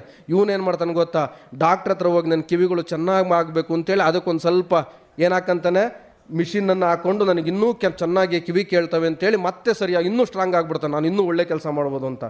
ಸ್ವಲ್ಪ ಇವನಿಗೆ ವ್ಯತ್ಯಾಸ ಆಗಿದೆ, ಹಾಗೂ ಬೇಡ ಅಂತೇಳಿ ಮತ್ತೊಂದು ಮೆಸೇಜ್ ಕಳಿಸ್ತಾನೆ. ಏನು ಮಾಡ್ತಾನೆ ಮತ್ತೊಂದು ಮೆಸೇಜು, ಹಲ್ಲುಗಳು ಬೀಳ್ತವೆ. ಅವಾಗ ಏನು ಮಾಡ್ತಾನೆ, ನನಗೆ ಹಲ್ಲುಗಳು ಬಿದ್ದಿಲ್ಲ ಅಂತೇಳಿ ಮತ್ತೆ ಹಲ್ಲಿನ ಡಾಕ್ಟ್ರ್ ಹತ್ರ ಹೋಗಿ ಹಲ್ಲುಗಳನ್ನು ಮತ್ತೆ ಕಡಿಸ್ಕೊಂಡು ನಾನು ಇನ್ನೂ ಯುವಕ ಅಂತೇಳಿ ಮತ್ತೆ ತೋರಿಸ್ಕೊಂತಾನೆ. ಎರಡನೇ ಮೆಸೇಜ್ಗೂ ಇವನು ಮೆಸೇಜು ತಿಳ್ಕೊಳ್ಳಿಲ್ಲ. ಮೂರನೇ ಮೆಸೇಜ್ ಕಳಿಸ್ತಾನೆ, ಯಾವುದು, ಒಂದು ಸ್ವಲ್ಪ ಕಣ್ಣುಗಳು ಮಂದ ಆಗ್ತವೆ, ಕಣ್ಣು ಕಾಣದಂಗೆ ಮಾಡ್ತಾನೆ ದೇವರು. ಈ ಟೈಮಿಗಾರು ಬಾರಪ್ಪ ಈ ಕಡೆಗೆ, ಒಂದು ಒಳ್ಳೆ ಮಾರ್ಗದಲ್ಲಿ ಸನ್ಮಾರ್ಗದಲ್ಲಿ ನಡಿ ಅಂತೇಳಿ ಹೇಳ್ತಾನೆ. ಅವಾಗ ಕಣ್ಣಿನ ಡಾಕ್ಟ್ರ್ ಹತ್ರ ಹೋಗಿ ನನಗೆ ಕಣ್ಣು ಚೆನ್ನಾಗಿ ಕಾಣ್ತವೆ ಅಂತ ಅದಕ್ಕೂ ಒಳ್ಳೊಳ್ಳೆ ಕನ್ನಡಕಗಳನ್ನು ಹಾಕೊಂತಾನೆ. ಹಿಂಗೂ ಆಗಲಿಲ್ಲ ಅಂತೇಳಿ ಕೊನೆಗೊಂದು ಮೆಸೇಜ್ ಕಳಿಸ್ತಾನೆ, ತಲೆ ಕೂದಲುಗಳನ್ನೆಲ್ಲ ಬಿಳ್ಳುಗೆ ಮಾಡ್ತಾನೆ. ಈಗಲಾರು ಬಾರಯ್ಯ, ನಿನಗೆ ವಯಸ್ಸಾಗಿದೆ ಅಂತ ಅಂದ್ಕೊಂಡಾರೋ ನೀನು ಬಾ, ಯಾರೋ ನೋಡಲ್ಲ, ಈಗಲಾರು ನೋಡೋಕ್ಕಲ್ಲ. ಯಾಕೆಂದ್ರೆ ಕಣ್ಣು ಕಾಣಲ್ಲ ಅಂದರೆ ಏನಾರು ನೆಪ ಹೇಳ್ಬೋದು, ಕಿವಿ ಕೇಳಲ್ಲ ಅಂದರೆ ಅದಕ್ಕೆ ಏನಾರು ಒಂದು ದಾರಿ ಹುಡುಕ್ಬೋದು. ಹಲ್ಲುಗಳು ಬಿದ್ದಿಲ್ಲ ಅಂದರೆ ಹಲ್ಲು ಚೆನ್ನಾಗಿದ್ದಾವೆ ಅಂತೆಲ್ಲ ತೋರಿಸ್ಕೋಬೋದು. ಆರ್ಟಿಫಿಷಿಯಲ್ ಹಲ್ಲುಗಳು ನ್ಯಾಚುರಲ್ ಹಲ್ಲುಗಳ ರೀತಿ ಕಾಣ್ತವೆ, ಬೆಳ್ಳಗಾಗ್ತವೆ. ಅದಕ್ಕೂ ನನಗೆ ವಯಸ್ಸಾಗಿಲ್ಲ ಅಂತೇಳಿ ಕೂದಲಿಗೆ ಬಣ್ಣ ಹಾಕೊಂಡು ನಾನು ಯಾವಾಗಲೂ ಚಿರ ಯುವಕ ಅಂತ ಮಾಡ್ತಾನೆ. ಈ ಮೂಲಕನೂ ಮೋಸ ಮಾಡ್ತಾನೆ. ಆವಾಗ ದೇವರಂತ ಇವನು ಯಾವುದಕ್ಕೂ ಖಂಡಿತ ಇವನು ಬಗ್ಗದಿಲ್ಲ ಅಂಥೇಳಿ ಒಂದೇ ಸಾರಿ ಇದ್ದಕ್ಕಿದ್ದಾಗೆ ಹಾರ್ಟ್ ಅಟ್ಯಾಕ್ ಆಗಿ ಇವನು ಕರ್ಕೊಂಡು ಹೋಗ್ತಾನೆ. ಇವನು ಏನು ಮಾಡಿರೋ ಇವನು ಏನಾರು ಒಂದು ಉಪಾಯವನ್ನು ಹುಡುಕ್ತಾನಲ್ಲ, ಇವನು ಯಾವ ರೀತಿ ಸರಿದಾರಿ ತರಲಿಕ್ಕೆ ಸಾಧ್ಯ ಆಗುತ್ತೆ, ಯಾವ ರೀತಿ ಇವನನ್ನು ಸನ್ಮಾರ್ಗಕ್ಕೆ ತರಲಿಕ್ಕೆ ಸಾಧ್ಯ ಆಗುತ್ತೆ ಅನ್ನುವಂಥದ್ದು ಅವನು ಹುಡುಕ್ತಾ ಇರ್ತಾನೆ. ಅದಕ್ಕೆ ದಯಮಾಡಿ ಯಾವತ್ತೂ ಅಷ್ಟೇ ಶರಣರು ಹೇಳಿದ ರೀತಿ, ಬಸವಣ್ಣನವರು ಹೇಳಿದ ರೀತಿ ಇನ್ನೊಂದು ಮಾತು ಹೇಳ್ತಾರೆ, ಭಾಳ ಚೆನ್ನಾಗಿ ಹೇಳ್ತಾರೆ, ಭಾಳ ಖುಷಿ ಆಗುತ್ತೆ ನನಗೆ ಆ ಮಾತುಗಳನ್ನು ಕೇಳ್ತಾ ಇದ್ರೆ. ಮತ್ತೆ ಮತ್ತೆ ಕೇಳಬೇಕು ಅನಿಸುತ್ತೆ, ಎಷ್ಟು ಚೆನ್ನಾಗಿ ಹೇಳ್ತಾರೆ. ಕೈಗಳು ತುಂಬಿದ ಬಳಿಕ ಪೂಜಿಸಲಿಲ್ಲ, ಕಣ್ಗಳು ತುಂಬಿದ ಬಳಿಕ ನೋಡಲಿಲ್ಲ, ಕಿವಿಗಳು ತುಂಬಿದ ಬಳಿಕ ಕೇಳಲಿಲ್ಲ, ಮನ ತುಂಬಿದ ಬಳಿಕ ನೆನೆಯಲಿಲ್ಲ ಮಹಂತ ಕೂಡಲ ಸಂಗಮದೇವನ. ಎಂಥ ಮಾತ್ರಿ, ಕೈಗಳು ಸದೃಢವಾಗಿ ಶಕ್ತಿಯುತವದ್ದಾಗಿದ್ದಾಗ ಮಾಡು, ಕಣ್ಗಳು ಚೆನ್ನಾಗಿದ್ದಾಗ ಒಳ್ಳೆಯದನ್ನು ನೋಡು, ಕಿವಿಗಳು ಚೆನ್ನಾಗಿದ್ದಾಗ ಒಳ್ಳೆಯದನ್ನು ಕೇಳು, ಮನ ಅಂದರೆ ಮನಸ್ಸು ಚೆನ್ನಾಗಿದ್ದಾಗ ಮನಸ್ಸನ್ನು ಯಾವುದ್ಯಾವುದಕ್ಕೋ ಕಲ್ಮಶ ಮಾಡಿಕೊಂಡು ಮನಸ್ಸನ್ನು ಹಾಳು ಮಾಡ್ಕೋಬೇಡ. ಒಳ್ಳೆ ಮನಸ್ಸಿನಿಂದ ಎಲ್ಲವೂ ಚೆನ್ನಾಗಿದ್ದಾಗ ಈ ಸೃಷ್ಟಿಗೆ ನಮ್ಮನ್ನು ಕಳಿಸಿರುವಂಥ ಭಗವಂತನನ್ನು ಒಂದಿಷ್ಟು ಸ್ಮರಣೆ ಮಾಡಿಕೊಂಡು ಆರೋಗ್ಯವಂತನಾಗಿ ಬದುಕು. ಅದನ್ನು ಬಿಟ್ಟು ರೋಗ ಬರೆಸ್ಕೊಂಡು ಒದ್ದಾಡಿಕೊಂಡು ಇನ್ನೊಬ್ಬರನ್ನು ನೋಡಿ ಅಸೂಯೆ ಪಡ್ಕೊಂಡು ಇನ್ನೊಬ್ಬರನ್ನು ನೋಡಿಕೊಂಡು ದ್ವೇಷ ಮಾಡಿಕೊಂಡು ನೀನು ಬದುಕಕ್ಕೆ ಹೋಗಬೇಡ. ಯಾಕೆಂದರೆ ಇನ್ನೊಬ್ಬರನ್ನು ನೋಡಿ ದ್ವೇಷ ಮಾಡಿದರೆ, ಇನ್ನೊಬ್ಬರನ್ನು ನೋಡಿ ಅಸೂಯೆ ಪಟ್ಟರೆ ಯಾರು ಹಾಳಾಗ್ತಾರೆ? ತುಂಬ ಚೆನ್ನಾಗಿ ಹೇಳ್ತಾರೆ ಅದಕ್ಕೂ, ತನಗೆ ಮುನಿಯುವವರಿಗೆ ತಾ ಮುನಿಯಲೇಕಯ್ಯ, ತನಗಾದ ಆಗೇನು ಅವರಿಗಾದ ಚೇಗೇನು, ತನುವಿನ ಕೋಪ ತನ್ನ ಹಿರಿತನದ ಕೇಡು, ಮನದ ಕೋಪ ತನ್ನ ಹರಿವಿನ ಕೇಡು, ಮನೆಯೊಳಗಣ ಕಿಚ್ಚು ಮನೆಯ ಸುಟ್ಟಲ್ಲದೆ ನೆರೆಮನೆಯ ಸುಡೋದು ಕೂಡಲ ಸಂಗಮ ದೇವ ಅಂತ ಹೇಳ್ತಾರೆ. ಆಹಾರದಿಂದ ಎಷ್ಟು ಹಾಳಾಗ್ತೀವೋ ಅದಕ್ಕಿಂತಲೂ 2 ಪಟ್ಟು ನಮ್ಮ ಆಲೋಚನೆಗಳು ಕೆಟ್ಟಾಗ, ಅಂದರೆ ನಮ್ಮ ಆಲೋಚನೆಗಳು ಕೆಟ್ಟಾಗ ಅಂದರೆ ನಾವು ಇನ್ನೊಬ್ಬರನ್ನು ನೋಡಿ ಒಂದು ಪ್ರೀತಿ ಮಾಡದಲ್ಲೇ ಇದ್ದಾಗ, ಅವನನ್ನು ನೋಡಿ ದ್ವೇಷ ಮಾಡುವಂಥ ಒಂದು ಮನಸ್ಥಿತಿಯನ್ನು ಇಟ್ಕೊಂಡಾಗ, ಇನ್ನೊಬ್ಬರನ್ನು ನೋಡಿ ಅವರು ಮಾಡಿದಂಥ ಕೆಲಸವನ್ನು ನಾವು ಪ್ರಶಂಸೆ ಮಾಡದೆ ಹೋದಾಗಲೂ ಸಹ ನಮ್ಮ ಆರೋಗ್ಯ ಕೆಡುತ್ತೆ. ಆಹಾರದಿಂದ ಎಷ್ಟು ಕೆಡುತ್ತೋ ಅದರ 2 ಪಟ್ಟು ನಮ್ಮ ಮನಸ್ಸಿನ ಭಾವನೆಗಳು ಸಹ ಕೆಟ್ಟಾಗ ನಮ್ಮ ಆರೋಗ್ಯ ಕೆಡುತ್ತೆ. ಅದನ್ನೇ ಇವತ್ತಿನ ದಿನಮಾನದಲ್ಲಿ ಎಲ್ಲರೂ ಹೇಳ್ತಾ ಇರೋದು, ಮನುಷ್ಯನಿಗೆ ದೈಹಿಕ ಕಾಯಿಲೆಗಳು 10%, ಮಾನಸಿಕ ಕಾಯಿಲೆಗಳೇ 90%. ಯಾವತ್ತೂ ನಮಗೆ ದೈಹಿಕ ಕಾಯಿಲೆಗಳಿಂದ ಸಾಯ್ತಾ ಇಲ್ಲ ಮನುಷ್ಯ, ಮಾನಸಿಕವಾಗಿ ಕಾಯಿಲೆಗಳಿಂದನೇ ಸಾಯ್ತಾ ಇರೋದು. ಭಾಳ ಜನ ಆತ್ಮಹತ್ಯೆ ಮಾಡ್ಕೊಂಡ್ರು. ಏನಕ್ಕೋಸ್ಕರ? ಹಣ ಇಲ್ಲ ಅಂತ ಆತ್ಮಹತ್ಯೆ ಮಾಡ್ಕೊಂಡಿಲ್ಲ, ಅಧಿಕಾರ ಇಲ್ಲ ಅಂತ ಆತ್ಮಹತ್ಯೆ ಮಾಡ್ಕೊಂಡಿಲ್ಲ, ಅಥವಾ ಜ್ಞಾನಿಗಳಲ್ಲ ಅಂತ ಆತ್ಮಹತ್ಯೆ ಮಾಡ್ಕೊಂಡಿಲ್ಲ, ಎಲ್ಲ ಇದ್ದಂತರೇ ಆತ್ಮಹತ್ಯೆ ಮಾಡ್ಕೊಂಡ್ರು. ಕಾರಣ ಇಷ್ಟೇನೆ, ಅವರ ಮಾನಸಿಕ ಆರೋಗ್ಯ ಚೆನ್ನಾಗಿಲ್ಲ. ಮನಸ್ಸನ್ನು ತುಂಬ ಚೆನ್ನಾಗಿ ಇಟ್ಕೊಳ್ಳೋಣ. ಇಬ್ರಾಹಿಂ ಸರ್ ಹೇಳ್ತಾ ಇದ್ರು, ರುದ್ರಪ್ಪನವರು, ಅವ್ರ ಆರೋಗ್ಯ ಕೊಟ್ಟು ಏನು ಅಂತಂದರೆ ಅವರು ದುಡಿಯೋದ್ರ ಜೊತೆಗೆ ಸಮಾಜದ ಅನೇಕ ಎಲೆಮರೆಕಾಯಾಗಿ ಕೆಲಸ ಮಾಡ್ತಾರೆ, ಸಮಾಜದ ಕುಂದುಕೊರತೆಗಳಿಗೆ ಸ್ಪಂದಿಸ್ತಾರೆ ಅನ್ನುವಂಥದ್ದು. ಇದೂ ಸಹ ಸಮಾಜದ ಆರೋಗ್ಯಕ್ಕೆ ಒಂದಿಷ್ಟು ನಾವು ಸ್ಪಂದಿಸ್ತೀವಲ್ಲ, ಇದೂ ಸಹ ನಮ್ಮ ಆರೋಗ್ಯವನ್ನು ಹೆಚ್ಚು ಮಾಡ್ತದೆ. ಅಂಥ ಕೆಲಸವನ್ನು ನಾವು ನೀವೆಲ್ಲ ಕೂಡಿ ಮಾಡೋಣ ಅಂತ ಹೇಳ್ತಾ, ಒಂದು ಆರೋಗ್ಯದ ವಿಚಾರವನ್ನು ಹಳ್ಳಿಗೆ ತಲುಪಿಸಲಿಕ್ಕೆ ಇಲ್ಲೂ ಕರೆಸಿ ಯೋಗ ಕಾರ್ಯಕ್ರಮವನ್ನು ಮಾಡಿಸಿ, ಕೆಂಚಮ್ಮನ ಹೊಸಕೋಟೆಯಲ್ಲಿ ಯೋಗ ಕ್ಯಾಂಪ್ ಮಾಡಿ, ರಕ್ತದಾನ ಶಿಬಿರ ಮಾಡಿ, ಇಲ್ಲೆಲ್ಲ ಒಂಥರ ವಿಶೇಷವಾದ ಶಕ್ತಿ ಇದೆ ಅಂತ ಮತ್ತೊಮ್ಮೆ ಇಬ್ರಾಹಿಂ ಸರ್ ಅವರಿಗೆ ಮತ್ತು ವೇದಿಕೆ ಮೇಲೆ ಇರುವಂಥ ಎಲ್ಲರಿಗೆ ಅವರಿಗೆ, ಹಾಗೆ ನನಗೆ ಅವಕಾಶ ಮಾಡಿಕೊಟ್ಟಂಥ ನಮ್ಮ ವಿಜಯಂಗಡಿ ಸರ್ ಅವರ ತಂಡದವರಿಗೆ, ಹಾಗೆ ತಮ್ಮೆಲ್ಲರಿಗೂ ಅನಂತ ಧನ್ಯವಾದಗಳನ್ನ ಹೇಳ್ತಾ ನಾನು ಮಾತುಗಳಿಗೆ ವಿರಾಮವನ್ನು ಆಗ್ತಾ ಇದ್ದೀನಿ. ನಮಸ್ಕಾರ. ಆರೋಗ್ಯದ ವಿಚಾರಗಳು ಅಂತ ಅಂದರೆ ಬಹಳ ಸಂಕೀರ್ಣ. ಡಾಕ್ಟರ್ ಕೂಡ ಇದನ್ನೇ ಹೇಳ್ತಾರೆ, ಅವ್ರು ಒಂದು ಹೇಳಿದ ಮೇಲೆ ಇನ್ನೊಂದು ಕೇಳುವಷ್ಟು ತಾಳ್ಮೆ ನಮಗಿರೋದಿಲ್ಲ ಅಥವಾ ಕೇಳೋಕ್ಕಾಗೋದಿಲ್ಲ, ಅಷ್ಟು ಕಠೋರವಾಗಿ ಹೇಳ್ತಾರೆ. ಅಂಥ ವಿಷಯಗಳನ್ನು ಬಹಳ ಸರಳೀಕರಣ ಮಾಡಿ ಹೇಳ್ತಕ್ಕಂಥವ್ರು ನಮ್ಮ ಚೇತನ್ ಗುರೂಜಿಯವರು. ಆರೋಗ್ಯದ ವಿಚಾರಗಳನ್ನು ಬಹಳ ಸರಳವಾಗಿ ಬಹಳ ಚೆನ್ನಾಗಿ ಹೇಳ್ಕೊಡ್ತಾರೆ. ಅವರ ಕಾರ್ಯಕ್ರಮ ಜೀವನ ಧ್ವನಿ ಅನ್ನುವಂಥದ್ದು ಇಂತಹ ಅನೇಕ ವಿಚಾರಗಳನ್ನು ನಮ್ಮ ಆಕಾಶವಾಣಿಯಿಂದಲೂ ಕೂಡ ಬಿತ್ತರವನ್ನು ಮಾಡ್ತಾ ಇದ್ದೇವೆ. ಮುಂಜಾನೆ 7:45 ಅದು ಪ್ರಸಾರ ಆಗುತ್ತೆ. ಆಕಾಶವಾಣಿಯಲ್ಲಿಯೂ ಕೂಡ ಅವರ ಕಾರ್ಯಕ್ರಮಗಳನ್ನು ತಾವು ಆಲಿಸಬಹುದು ಅನ್ನುವಂಥದ್ದನ್ನು ತಮ್ಮ ಗಮನಕ್ಕೆ ತರ್ತಾ, ಆರೋಗ್ಯದಂತಹ ಸಂಕೀರ್ಣ ವಿಚಾರಗಳನ್ನು ಬಹಳ ಸರಳವಾಗಿ ಹೇಳಿದಂತಹ ಚೇತನ್ ಗುರೂಜಿ ಅವರಿಗೆ ಧನ್ಯವಾದಗಳನ್ನು ಅರ್ಪಿಸ್ತಾ, ಇದೀಗ ಹಾಸನದ ಮಲಬಾರ್ ಚಾರಿಟಬಲ್ ಟ್ರಸ್ಟ್ ಇವರು ನಮ್ಮ ಆಕಾಶವಾಣಿಯೊಂದಿಗೆ ಬಹಳ ಅವಿನಾಭಾವವಾದಂತಹ ಸಂಬಂಧವನ್ನು ಹೊಂದಿದ್ದಾರೆ. ನಮ್ಮೆಲ್ಲ ಕಾರ್ಯಕ್ರಮಗಳಿಗೂ ಕೂಡ ಸಾಕಷ್ಟು ಪ್ರೋತ್ಸಾಹವನ್ನು ನೀಡ್ತಾ ಬಂದಿದ್ದಾರೆ. ಗ್ರಾಮೀಣ ಭಾಗದ ವಿದ್ಯಾರ್ಥಿನಿಯರಿಗೆ ಒಂದು ಈ ಸ್ಕಾಲರ್ಶಿಪ್ಪನ್ನು ಕೊಡುವ ಮೂಲಕವೂ ಕೂಡ ಅವರು ಗಮನವನ್ನು ಸೆಳೆದಂಥವರು. ಈ ಮಲಬಾರ್ ಚಾರಿಟಬಲ್ ಟ್ರಸ್ಟನ್ನು ಕುರಿತು ಅಲ್ಲಿಯ ಅಧಿಕಾರಿಯಾದಂತಹ RK ದಯಾನಂದ್ ಅವರು 1-2 ನಿಮಿಷಗಳ ಕಾಲ ಮಾತನಾಡಬೇಕು ಅಂತ ಅವರಲ್ಲಿ ವಿನಂತಿಯನ್ನು ಮಾಡ್ತಾ ಇದ್ದೇನೆ. ಮಲಬಾರ್ ಗೋಲ್ಡನ್ ಡೈಮಂಡ್ ಸಂಸ್ಥೆ ಕಳೆದ 13 ವಸಂತಗಳಿಂದ ಹಾಸನದಲ್ಲಿ ಶಾಖೆ ಹೊಂದಿದೆ. ನಮ್ಮ ಲಾಭಾಂಶದ 5% ನಾವು ನಮ್ಮ CSR ವಿಂಗ್ನಲ್ಲಿ, ಅಂದರೆ ಕಾರ್ಪೊರೇಟ್ ಸೋಷಿಯಲ್ ರೆಸ್ಪಾನ್ಸಿಬಿಲಿಟಿ ವಿಂಗ್ನಲ್ಲಿ ಸ್ಪೆಂಡ್ ಮಾಡ್ತೇವೆ. ಆ ವಿನಿಯೋಗಿಸೋದ್ರಲ್ಲಿ ಮುಖ್ಯವಾಗಿ ಮನೆ ಇಲ್ಲದವರಿಗೆ ಮನೆ ಕಟ್ಸ್ಕೊಡುವಂತಹ ಕಾರ್ಯಕ್ರಮ, ಅದೇ ರೀತಿಯಾಗಿ ಸರ್ಕಾರಿ ಶಾಲೆಯಲ್ಲಿ ಕಲಿತಿರುವಂತಹ ಬಡ ಹೆಣ್ಣು ಮಕ್ಕಳುಗಳಿಗೆ ವಿದ್ಯಾರ್ಥಿ ವೇತನ ವಿತರಣೆ ಮಾಡುವಂತಹ ಕಾರ್ಯಕ್ರಮನ ಹಳ್ಳಿ ಧ್ವನಿ ಕಾರ್ಯಕ್ರಮ ಪ್ರಾರಂಭವಾದಾಗಿಂದ ಹಿಡಿದು 2023-24ನೇ ಸಾಲಿನಲ್ಲಿ 184 ವಿದ್ಯಾರ್ಥಿನಿಯರಿಗೆ 11 ಲಕ್ಷ ವಿದ್ಯಾರ್ಥಿ ವೇತನ ವಿತರಣೆ ಮಾಡಿದ್ದೇವೆ. ನನ್ನ ಒಂದು ಕಾಳಜಿ, ಯಾವ ಹಳ್ಳಿ ಧ್ವನಿ ಕಾರ್ಯಕ್ರಮಕ್ಕೆ ಹೋಗ್ತೀವಿ ಎಲ್ಲ ಕಡೆನೂ ನಾವು ಸರ್ಕಾರಿ ಪ್ರೌಢಶಾಲೆಯಲ್ಲೇ ಇರೋದ್ರಿಂದ ಮುಖ್ಯವಾಗಿ ಇಲ್ಲಿನ ಮುಖ್ಯೋಪಾಧ್ಯಾಯರಿಗೆ ಮತ್ತು ಇಲ್ಲಿ ಕಲಿತಿರುವಂಥ ಹೆಣ್ಣುಮಕ್ಕಳುಗಳಿಗೆ 10th ಮುಗಿಸ್ಕೊಂಡು ಫಸ್ಟ್ PUC ಕಲಿತು ಅವರು ಎಲ್ಲಿವರೆಗೂ ಕಲಿತಾರೋ ಅಲ್ಲಿವರೆಗೂ ಕೂಡ ನಮ್ಮ CSR ವಿಂಗನ್ನು ಬಳಸ್ಕೊಂಡು ಅವ್ರಿಗೆ ಆ ಸ್ಕಾಲರ್ಶಿಪ್ನ ವ್ಯವಸ್ಥೆ ಮಾಡಿಕೊಡೋದಕ್ಕೆ ನಾವು ಯಾವತ್ತೂ ಕೂಡ ಮುಂದಿರ್ತೇವೆ. ಅದನ್ನು ಈ ಹೊಂಕರವಳ್ಳಿ ಮತ್ತು ಕುಣಿಗನಹಳ್ಳಿನ ಗ್ರಾಮ ಪಂಚಾಯಿತಿಯ ವ್ಯಾಪ್ತಿಲಿ ಬರುವಂತಹ ಎಲ್ಲ ಸರ್ಕಾರಿ ಶಾಲೆಯವರು ಬಳಸ್ಕೊಬೋದು. ಅದರ ವಿವರಣೆ ಕಾಂಟ್ಯಾಕ್ಟನ್ನು ನಮ್ಮ ಹಾಸನ ಶಾಖೆಯಲ್ಲಿ ನಾನಿರ್ತೇನೆ, ನನ್ನ ಬಳಗನೂ ಇರ್ತದೆ. ನನ್ನ ಸಂಖ್ಯೆ 8840909916. ಇದಕ್ಕೆ ಕಾಂಟ್ಯಾಕ್ಟ್ ಮಾಡಿಕೊಂಡು ಎಲ್ಲರೂ ಕೂಡ ಈ ವರ್ಷದ ಫಿನಾನ್ಷಿಯಲ್ ಮುಗಿದೋಯ್ತು, ಮುಂದಿನ ವರ್ಷದ ಫಿನಾನ್ಷಿಯಲ್ ಇಯರ್ಗೆ ಅಪ್ಲೈ ಮಾಡಿಕೊಂಡು ಅದನ್ನು ಬಳಸ್ಕೊಬೇಕು ಅಂತ ಹೇಳ್ತಾ, 33 ವಸಂತಗಳು ಹೇಗೆ ಕಳೀತು ಅಂತೇಳಿ ಗೊತ್ತಿಲ್ಲ. ಇಂಥ ಅದ್ಭುತ ಕಾರ್ಯಕ್ರಮದಲ್ಲಿ ನಮ್ಮನ್ನು ಜೊತೆಯಾಗಿ ಕರ್ಕೊಂಡು ಹೋಗ್ತಿರುವಂತಹ ಆಕಾಶವಾಣಿಗೆ ನಾವು ತುಂಬ ಹೃದಯದ ಧನ್ಯವಾದಗಳು, ಚಿರಋಣಿಯಾಗಿರ್ತೀವಿ ಅಂತ ಹೇಳಿಸ್ತಾ ನನ್ನ ಮಾತನ್ನು ಮುಗಿಸ್ತೇನೆ. ಧನ್ಯವಾದಗಳು. ಈ ಸಂದರ್ಭದಲ್ಲಿ 9ನೇ ತರಗತಿಯ ವಿದ್ಯಾರ್ಥಿ ಅಕ್ಷಯ್ ಸ್ವರಚಿತ ಕವನಗಳನ್ನು ವಾಚಿಸಿದ್ದು ವಿಶೇಷವಾಗಿತ್ತು.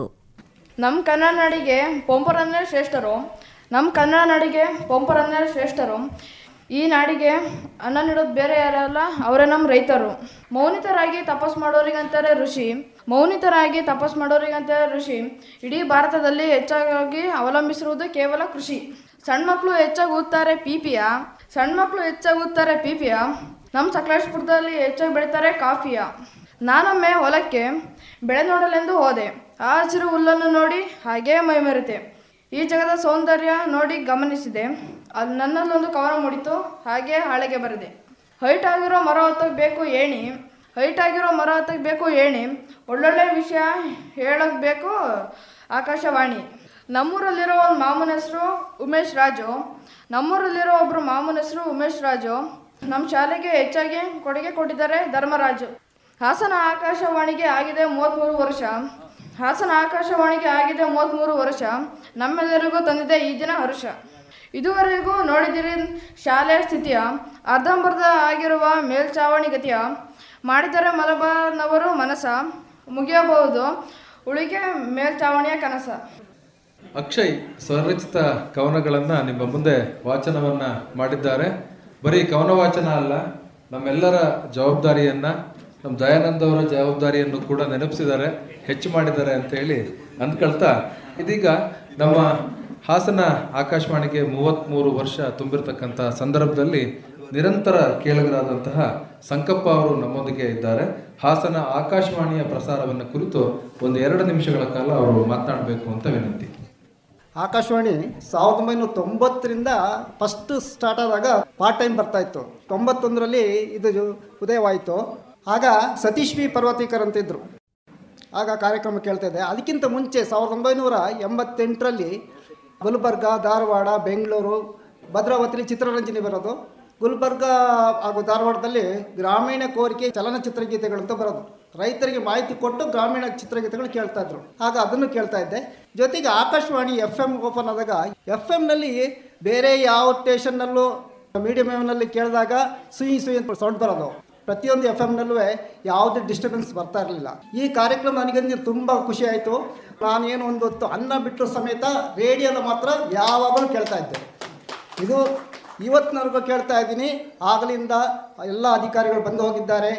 ಎಲ್ಲ ಕಾರ್ಯಕ್ರಮ, ಆರೋಗ್ಯ ಕಾರ್ಯಕ್ರಮ, ಜ್ಞಾನಸಿರಿ ಕಾರ್ಯಕ್ರಮ, ಗಾದೆ ಗದ್ದುಗೆ, ಚಿಣ್ಣರ ಲೋಕ ಭಾನುವಾರ ಬರ್ತದೆ ಮಕ್ಕಳಿಗೆ 1 ಗಂಟೆ. ಚಿಣ್ಣರ ಲೋಕದಲ್ಲಿ ಎಲ್ಲ ಮಕ್ಕಳು ಭಾಗವಹಿಸ್ಬೋದು. ಹಾಗೂ ಚಿತ್ರತರಂಗದಲ್ಲೂ ಸಹ ನಾನು ಭಾಗವಹಿಸಿದ್ವಿ. ಕೇಳಲಿ ಸಾಕು 2 ನಿಮಿಷ.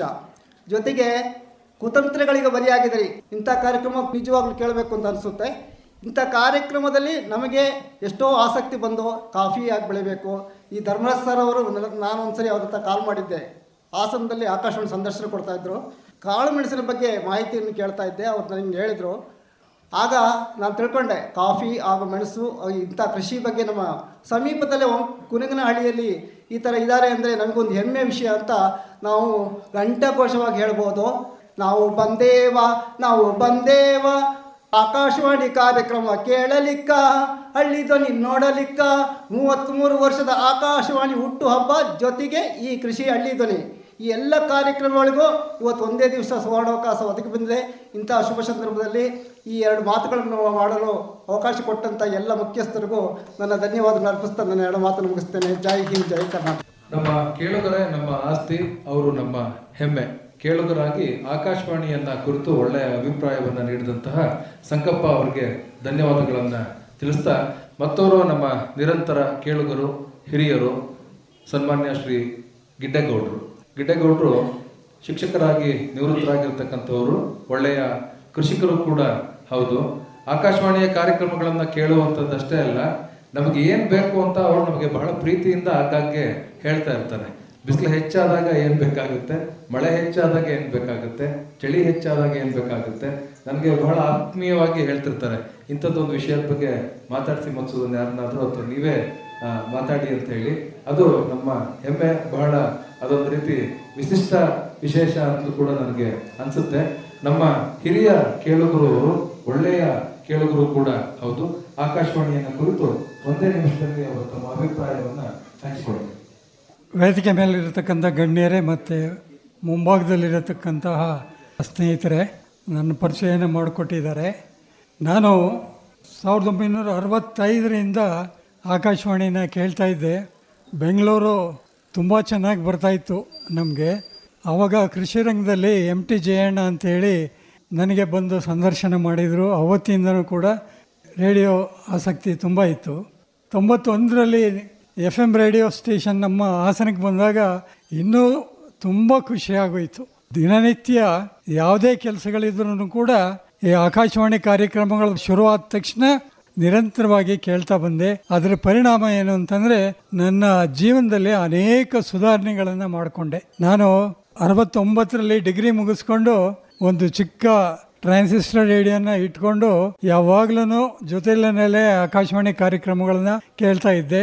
ಮತ್ತು 91ರಿಂದ ಈಚೆಗೆ ನಿರಂತರವಾಗಿ ಈ ಆಕಾಶವಾಣಿಯ ಅನೇಕ ಕಾರ್ಯಕ್ರಮಗಳನ್ನು ಜೀವನದಲ್ಲಿ ಅಳವಡಿಸ್ಕೊಂಡು ತುಂಬ ಚೆನ್ನಾಗಿ ನಾನು ಬೆಳವಣಿಗೆ ಹೊಂದಿದ್ದೇನೆ. ಜೊತೆಗೆ ವಿಜಯಂಗಡಿಯವರ ಸಂಪರ್ಕ 96ರಲ್ಲಿ ಆಯಿತು.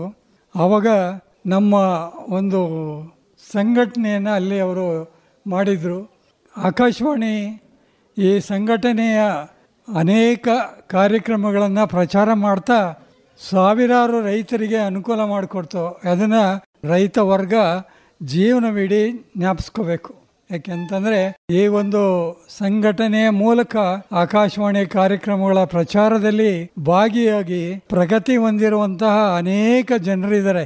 ಆಕಾಶವಾಣಿ ಕಾರ್ಯಕ್ರಮಗಳನ್ನ ಆಲಿಸ್ಕೊಂಡು ಅಭಿವೃದ್ಧಿ ಹೊಂದಿರೋರು ಅನೇಕ ಸ್ನೇಹಿತರು ಇದ್ದಾರೆ ಇಲ್ಲಿ ನಮಗೆ. ನನ್ನ ಅನುಭವದ ಅಭಿವೃದ್ಧಿಯಲ್ಲಿ ಆಕಾಶವಾಣಿನ ನಾನು ನಿರಂತರವಾಗಿ ನಡೆಸ್ಕೊಳ್ತೇನೆ. ಅದರಲ್ಲೂ ವಿಶೇಷವಾಗಿ ವಿಜಯ ಅಂಗಡಿಯವರು ಈ ಹಾಸನ ಆಕಾಶವಾಣಿಯ ಅನೇಕ ಕಾರ್ಯಕ್ರಮಗಳನ್ನು ನಿಯೋಜಿಸಿಬಿಟ್ಟು ತುಂಬ ನಿಮ್ಗೆಲ್ಲರಿಗೂ ಗೊತ್ತಿದೆ ಅವರ ಒಂದು ಪ್ರತಿಭೆ ಎಷ್ಟಿದೆ ಅಂತೇಳಿ ಒಂದು ರೀತಿ ಹಂಚ್ಕೊಂಡಿದ್ದಾರೆ. ಅವ್ರಿಗೆ ನಾನು ಎಲ್ಲರ ಪರವಾಗಿ, ಪರಿಸರ ಪ್ರಿಯ ಕೃಷಿಕರ ಸಂಘಟನೆಯ ಪರವಾಗಿ ಅವ್ರಿಗೆ ಧನ್ಯವಾದಗಳನ್ನ ಅರ್ಪಿಸ್ತಾ ಈ ಮಾತುಗಳನ್ನ ನಾನು ಮುಗಿಸ್ತೇನೆ. ಆಕಾಶವಾಣಿಯನ್ನು ಕುರಿತು ಬಹಳ ಒಳ್ಳೆಯ ಮಾತುಗಳನ್ನು ಆಡಿದಂತಹ GS ಗಿಡ್ಡೇಗೌಡ ಇವ್ರಿಗೆ ಧನ್ಯವಾದಗಳು. ಒಳ್ಳೆಯ ಮಾತನ್ನು ಹೇಳಿದರು. ಆಕಾಶವಾಣಿಯನ್ನು ಕೇಳುವಂಥದ್ದು ಅಷ್ಟೇ ಅಲ್ಲ, ಆಕಾಶವಾಣಿಯಲ್ಲಿ ಕೆಲಸವನ್ನು ಮಾಡ್ತಕ್ಕಂತಹ ಅಧಿಕಾರಿಗಳೊಂದಿಗೆ ನಾವು ಒಂದು ಸಂಪರ್ಕವನ್ನು ಇಟ್ಕೊಂಡ್ರೆ ಇನ್ನೂ ಎಷ್ಟು ಚೆನ್ನಾಗಿ ಬೆಳೆಯಬಹುದು ಅನ್ನುವಂತಹ ಮಾತುಗಳನ್ನು ಹೇಳಿದರು. ಅದಕ್ಕೆ ನಾನು ಕೂಡ ಒಂದು ಸಣ್ಣ ಉದಾಹರಣೆ. ನಾನು PUC ಓದಿದ ನಂತರ ಆವತ್ತಿನ ಕಾಲಕ್ಕೆ ಯುವ ಕೃಷಿಕನಾಗಿ ಇದ್ದಂಥವನು. ಯುವ ಕೃಷಿಕನನ್ನು ಇಂಟರ್ವ್ಯೂ ಮಾಡಲಿಕ್ಕೆ ನಮ್ಮ ವಿಜಯ ಅಂಗಡಿ ಸರ್ ಬಂದಿದ್ದರು ಅರಕಲಗೂಡಿಗೆ. ಅವ್ರನ್ನ ನೋಡಿ ಅವರ ಸಂಪರ್ಕಕ್ಕೆ ಬಂದ ಮೇಲೆ ನಾನು ಯಾಕೆ ಅವರಂಗೆ ಆಗಬಾರ್ದು, ಆಕಾಶವಾಣಿನಲ್ಲಿ ಕೆಲಸ ಮಾಡಬಾರ್ದು ಅನ್ನುವಂಥದ್ದನ್ನು ಮನಸ್ಸಿನಲ್ಲಿ ಇಟ್ಕೊಂಡು ಆನಂತರ ಬಿಟ್ಟಿದ್ದಂತಹ ಓದನ್ನು ಮತ್ತೆ ಮುಂದುವರಿಸಿ ಓದಿ ಕೊನೆಗೂ ಕೂಡ ಆಕಾಶವಾಣಿಯನ್ನು ಸೇರಲಿಕ್ಕೆ ಸಾಧ್ಯ ಆಯಿತು. ಅದಕ್ಕೆ ನಮ್ಮ ವಿಜಯ ಅಂಗಡಿ ಸರ್ ಅವರೇ ಕಾರಣ ಅನ್ನುವಂಥದ್ದನ್ನು ತಮ್ಮೆಲ್ಲರ ಗಮನಕ್ಕೆ ತರ್ತಾ, ಈಗ ನಮ್ಮ ಮತ್ತೊಬ್ಬರು ಕೇಳುಗರು, ಅವ್ರ ವಿಶೇಷ ಏನು ಅಂತ ಹೇಳಿದರೆ, ಇದೇ ಊರಿನವರು KC ಕುಮಾರ್ ಅವರು ಆಕಾಶವಾಣಿಯ ಬಗ್ಗೆ ತಮ್ಮ ಅಭಿಪ್ರಾಯವನ್ನು ವ್ಯಕ್ತಪಡಿಸಿ ಒಂದು ಗೀತೆಯನ್ನು ಅವರು ನಿಮ್ಮ ಮುಂದೆ ಇದೀಗ ಪ್ರಸ್ತುತಪಡಿಸ್ತಾರೆ. ನಮಸ್ಕಾರ. ಹಾಸನ ಆಕಾಶವಾಣಿ ವಿಶೇಷ ಏನಂದರೆ, ನಾವೆಲ್ಲ ಮೊದಲಿಂದನೂ ಬೆಂಗಳೂರು ಆಕಾಶವಾಣಿ ಕೇಳ್ತಾ ಬೆಳೆದವರು. ಆವಾಗ ಇದೆಲ್ಲೋ ದೂರದ ಬೆಂಗಳೂರು, ನಮಗೂ ಅಲ್ಲಿಗೂ ಎಲ್ಲೆಲ್ಲಿಯ ಸಂಬಂಧ ಹೀಗೆ ಅನಿಸ್ತಿತ್ತು ಮೊದಲಿನ ಆಕಾಶವಾಣಿ. ಈ ಹಾಸನ ಆಕಾಶವಾಣಿ ಏನಂತಂದರೆ ಜನರ ಸಮೀಪಕ್ಕೆ ಬಂದಿದೆ. ಈಗ ಈ ಫೋನಿನ ಕಾರ್ಯಕ್ರಮ ಆದಮೇಲಂತೂ ನಮಗೆ ಬಹಳ ದೂರ ಅನಿಸೋದೇ ಇಲ್ಲ, ಬಹಳ ಆಪ್ತತೆ ಅನ್ನಿಸ್ತದೆ ಕೇಳುವಾಗ. ಮತ್ತು ಒಳ್ಳೊಳ್ಳೆಯ ಕಾರ್ಯಕ್ರಮಗಳು, ವಿಜ್ಞಾನಕ್ಕೆ ಸಂಬಂಧಿಸಿದ್ದು, ಕೃಷಿಗೆ ಸಂಬಂಧಿಸಿದ್ದು, ಮತ್ತು ಅದರಲ್ಲೂ ವಿಶೇಷವಾಗಿ ವಿದ್ಯಾರ್ಥಿಗಳಿಗಂತೂ ತುಂಬ ಅನುಕೂಲವಾದ ಕಾರ್ಯಕ್ರಮಗಳನ್ನ ಪ್ರಸಾರ ಮಾಡ್ತಾರೆ. ಯಾವಾಗಲೂ ನಾನು ಕೇಳ್ತಿರ್ತೇನೆ.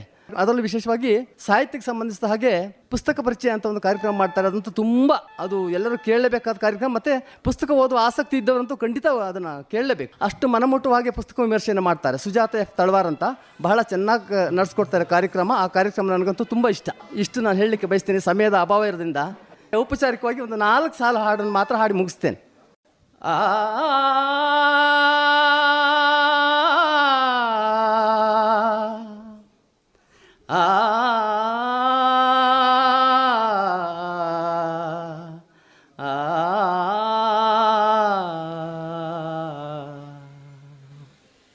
ಮುಚ್ಚು ಮರೆಯಿಲ್ಲದೆ ನಿನ್ನ ಮುಂದೆಲ್ಲವನು ಬಿಚ್ಚಿಡುವೆವೋ ಗುರುವೇ ಅಂತರಾತ್ಮ. ನಮ್ಮೆಲ್ಲರ ಪರಿಸ್ಥಿತಿಯನ್ನು ಅರ್ಥ ಮಾಡ್ಕೊಂಡು ಬಹಳ ಚೊಕ್ಕವಾಗಿ ಮಾತನಾಡಿದರು, ಚೊಕ್ಕವಾಗಿ ಹಾಡು ಹೇಳಿದರು. KC ಕುಮಾರ್ ಅವರಿಗೆ ಧನ್ಯವಾದಗಳು. ನಾವೇನು ಯಾರೂ ತೊಂದರೆ ಕೊಡ್ತಾ ಇಲ್ಲ ಅಂತ ಹೇಳಿ ನಿರರ್ಗಳವಾಗಿ ಮಾತನಾಡ್ತಿದ್ದೀವಿ. ಅಲ್ಲಿ ಸುಗ್ಗಿ ಕುಣಿತದವರು ನಾವು ಇದ್ದೀವಿ ಅಂತ ನೆನಪು ಮಾಡ್ತಿದ್ದಾರೆ. ನಿಮ್ಮ ಪಡೆಗೆ ನೀವು ಮಾತನಾಡಿ, ನಮ್ಮ ಪಡೆಗೆ ನಾವೇ ನೀವು ಮಾಡ್ತೀವಿ ಅಂತ ಅಂದ್ಬಿಟ್ರೆ ಭಾರಿ ಕಷ್ಟ ಆಗುತ್ತೆ. ಹಾಗಾಗಿ ಈಗ ಸದ್ಯದಲ್ಲೇ ನಾವು ಕಾರ್ಯಕ್ರಮವನ್ನು ಮುಗಿಸ್ತೀವಿ. ರಂಗಶೆಟ್ರು ಇವರು ನಮ್ಮ ಆಕಾಶವಾಣಿಯ ಕೇಳುಗರು, ಹೊಳೆ ನರಸೀಪುರ ತಾಲೂಕು ಎಲೆಚಾಗಳ್ಳಿಯವರು. 77 ವರ್ಷ ಅವ್ರಿಗೆ. ಸ್ವಾತಂತ್ರ್ಯ ಹೋರಾಟಗಾರರು ಕೂಡ ಹೌದು. ಒಂದೇ ನಿಮಿಷದಲ್ಲಿ ಅವರು ಆಕಾಶವಾಣಿಯನ್ನು ಕುರಿತು ಅವರ ಅಭಿಪ್ರಾಯವನ್ನು ವ್ಯಕ್ತಪಡಿಸ್ತಾರೆ. ಸಭಿಕರಿಗೆಲ್ಲರೂ ವಂದಿಸಿ ಒಂದೆರಡು ಮಾತಾಡ್ತಾ ಇದ್ದೇನೆ. ನಾನು ಇಲ್ಲಿ ಒಂದು ಮಾತಾಡಲಿಕ್ಕೆ ಅವಕಾಶ ಕೊಟ್ಟಿದ್ದಕ್ಕೆ ನಾನು ತುಂಬ ಆಭಾರಿಗಳಾಗ್ತೇನೆ. ನಾನು 70 ಇಸವಿಯಿಂದ ರೇಡಿಯೋ ಕೇಳ್ತಾ ಇದ್ದೇನೆ. ಮೊದಲು ರೇಡಿಯೋ ಕೇಳಬೇಕಾದ್ರೆ ಲೈಸೆನ್ಸ್ ಪಡಿಬೇಕಾಗಿತ್ತು. ಮನೇಲಿ ಎಲ್ಲರೂ ಇಟ್ಕೊಳ್ಳೋಂಗಿತ್ತಿಲ್ಲ ರೇಡಿಯೋನ. ಪ್ರತಿ ಪೋಸ್ಟ್ ಆಫೀಸಲ್ಲಿ ಪ್ರತಿ ವರ್ಷಕ್ಕೊಂದು ಸಾರಿ 4 ರೂಪಾಯಿ ಕೊಟ್ಟು ಸೈಲ್ ಹೊಡ್ಸ್ಕೊಂಬರ್ಬೇಕಾಗಿತ್ತು. ಇಲ್ಲಾಂದರೆ ಪೋಸ್ಟ್ ಆಫೀಸ್ನವರು ಬಂದು ಆ ರೇಡಿಯೋನ ಹೊತ್ಕೊಂಡು ಹೋಗ್ತಾಯಿದ್ರು. ಆ ಕೆಲಸ ಮಾಡ್ತಾಯಿದ್ರು. ಅವತ್ತಿಂದ ನಾನು ಇವತ್ತು ಕೇಳ್ತಾ ಇದ್ದೇನೆ. ರೇಡಿಯೋನ ಜ್ಞಾನದ ಪೆಟ್ಟಿಗೆ ಅಂತ ನಾನು ಈ ಬಗ್ಗೆ ಹೇಳಲಿಕ್ಕೆ ನನಗೆ ತುಂಬ ಹೆಮ್ಮೆ ಅನ್ನಿಸ್ತದೆ. ರೇಡಿಯೋ ನಮ್ಗೆ ಏನೆಲ್ಲ ಬೇಕು ಎಲ್ಲವನ್ನೂ ಕೊಡ್ತಾಯಿದೆ. ನೀವು ಎಲ್ಲ ಆ ಕಡೆಯಿಂದ ಪಡೆಯುವಂಥ ವಿಚಾರಗಳನ್ನು ನಮ್ಗೆ ಒಂದೇ ಕಡೆ ಎಲ್ಲನೂ ತಿಳಿಸುವಂಥ ಕೆಲಸ ರೇಡಿಯೋ ಮಾಡ್ತೈತೆ.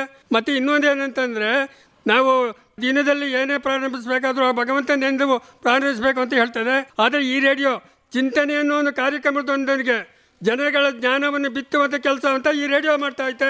ಇದನ್ನ ನಾವು ಪ್ರತಿದಿನ ನಾವು ಕೇಳ್ತಾ ಹೋದ್ರೆ ನಮ್ಮ ಬದುಕು ಪಾವನ ಆಯ್ತದೆ. ಮತ್ತು ಇನ್ನೊಂದೇನಂತಂದ್ರೆ ಬೇಕು ಅಂತದ್ದು ಎಲ್ಲರೂ ಕೊಡೋದ್ರಿಂದ ಪ್ರತಿಯೊಂದು ಮನೆಯೂ ಒಂದು ರೇಡಿಯೋ ಕಾರ್ಯ ಕೇಂದ್ರವಾಗಲಿ ಅಂತ ಹೇಳಿ ನಾನು ಈ ಸಮಯವನ್ನು ಕೊಟ್ಟಂತ ಒಂದೆರಡು ಮಾತಾಡೋದಕ್ಕೆ ಅವಕಾಶ ಕೇಳು ನಾನು ಧನ್ಯವಾದ ನಡೆಸಿ ನಾನು ಮಾತು ಮುಗಿಸ್ತಿದ್ದೇನೆ.